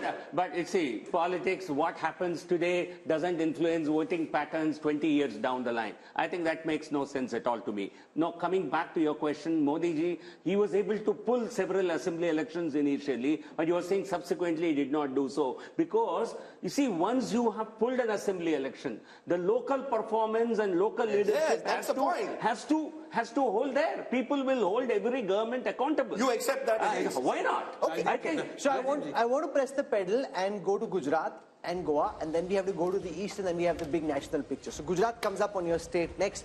I want to spend very little time here because it's one-way traffic as one-way traffic can be. I mean, it's like whoosh. There's no comparison. 62% vote share projected in favor of the Bharatiya Janata Party in Gujarat. I mean, 6 out of 10 people, they just want That's the highest so far in the country. 6 out of 10. And we're not even dealing with the smaller states like a Himachal or an Uttarakhand. In a big state like Gujarat, 62%. The Congress had 32% vote share. That's come down even further to 26, down 6 from the last time. Let's now come to seat shares. If you got 62% vote share in a largely bipolar contest, I mean, you don't need to be Yashwant Deshmukh to do the calculation. You can do it yourself. It's 26/26 for the BJP in. They want their man back. They want their boy back. Like, he look at how hard he's working. A Gujarati fixing this country, we want him If back. I was a Rajya Sabha BJP MP who's told to contest Lok Sabha, I'll say, मुझे गुजरात की seat दे दो. कोई भी दे दो. कोई भी seat Gujarat की दे दो, वडोदरा दे दो, गांधीनगर दे दो. GVL also is ready to contest from Gandhinagar. You see, that's the one state where every politician will feel a relative sense of security. I think Gujarat is there is little difference from contesting a Rajya Sabha and a Lok Sabha. Is that what you're saying? No. I'm saying that a Lok Sabha... As safe as better. Yeah, it appears the safest state for the BJP, Rahul, and I don't think there's much to discuss about that. Prime Minister Modi in Gujarat is, really, his popularity is at an all-time high in a way. It's the true, like you were discussing parallels with American elections, like you've got along the coast and in mid-America, this very clear divide between Republican Democrat states. This is as Republican in Indian context as Republican. And GVL made a point that don't look at what happens 20 years from now. But I just for a moment want to pause because one of the first elections I covered was 1990 Gujarat. And at that time, the BJP had to back the Janata Dal Gujarat of Chimanbhai Patel to prop him up to form a government. See where we've come 35 years later. We look at events today. If you make mistakes today, you pay a price for it 20 years from now. That decision of the way the Janata Dal Gujarat was eventually, the Congress propped it up for a while, destroyed the Congress in the long term in Gujarat. The Congress replaced a chief minister who had 150 seats in Madhav Singh Solanki. Can you imagine? Right, one of the BJP many replaced Shivraj Singh Chauhan. No, but 150 seats, BJP replaced Shivraj Singh Chauhan with Modi as the dominant figure. That time, Rajiv Gandhi could never really sort of lift the party. But Rajiv and the Congress didn't think so. See, that's the mistake. So I'm saying politicians can make mistakes, and therefore they must be conscious of the mistakes they make. Let's come to Goa. Goa has 2 seats, north and south. This is where all of us hope to retire, at least Rajdeep and I hope to retire in Goa for sure. Okay, so here's Goa, lovely state. 2 seats, 1 each is the calculation, north and south. 1 seat split between north and south. North is clearly to the BJP. I'm presuming Yashwant south is giving because north. there are more Christians over the south, interestingly, if the AAP-Congress alliance works perfectly, and it has to work perfectly, it has half a chance. I still believe that the BJP will be very much in the race, even in the south. Percentage of Christians has gone down. One of the stories of our times, Christian population in Goa at the start of this century used to be 30% plus. It's now just over 20% and declining. So you actually, even in South Goa, will find it not so easy. Only a perfect Congress AAP alliance and no other third party like the Goa Revolutionary Party coming in gives them half a chance. I still believe advantage BJP in Goa in both the seats. That's the nature of Goa as well.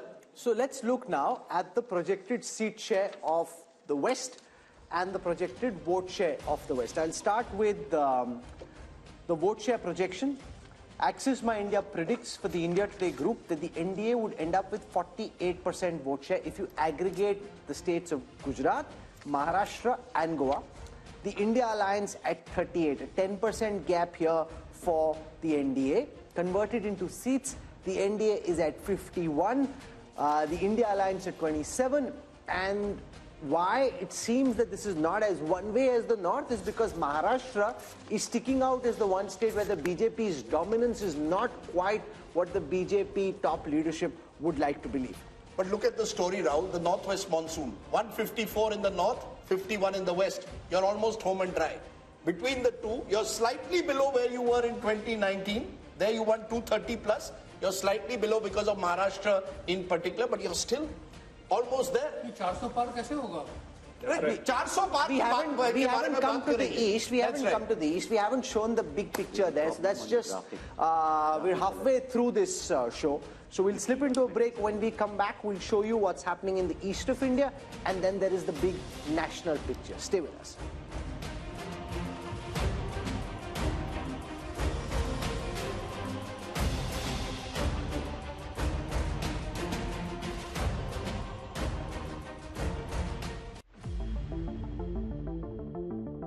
Hello and welcome, I'm Sahil Joshi. Now I'm at the Mumbai seafront. We can see here the Mahim Fort and also the Bandra Worli ceiling, the most iconic locations in Mumbai. Because the people have reposed confidence in Bharatiya Janata Party and NDA. And Eknathji Shinde has done what the people wanted. People wanted Shiv Sena and BJP together as we have been together for 25 years. It is only the MLAs who have defected. It is not the people who have defected. How is Ajit Pawar like-minded party with the BJP? The way it worked in line with the expectation of the people, and that's why we are confident of our victory. If you are so confident about 370 votes and 400 for NDA, why do you want all other alliances with you? Why do you want all small parties with you? वो washing machine से धुल गए, ये कमल detergent में सब धुल जाते हैं. We are shifting our focus to Gujarat. Confidence in the people's mandate is very, very certain. The youngsters have come in and they have taken the major positions in Gujarat. I feel things will be very different. In Gujarat, if you ask any Congress leader, but they're all demotivated in Gujarat purely because they know they are going to lose. Election of 2024 will be an election of Modi versus Mudda. Our phones are buzzing, multiple politicians, their well-wisher supporters across states calling, wanting to know something on the site. There's no sideshow happening. If you want to know what the numbers are, stay tuned to our coverage on India Today as we take you through state by state, region by region, and then finally the national big picture. We want to come to the fascinating state of Bihar, where Nitish Kumar's U-turn has made things very topsy-turvy and very exciting, which is also why the Mood of the Nation poll had to do extra polling to be able to capture what's happening in Bihar. On your screen right now are the vote share numbers for Bihar first. 53% is what they had in the last Lok Sabha elections. They're projected to be at 52, but there is on the surface it seems not much has changed, but so much has changed internally because the JDU, which was earlier with the India alliance, has now jumped over, which is what kind of keeps the BJP-led India alliance where it was. The India alliance was at 31%. That's expected to go up to 38%. Let's see how this converts into seats. For the first time now on your screen, the Bihar projections on the 40 seats.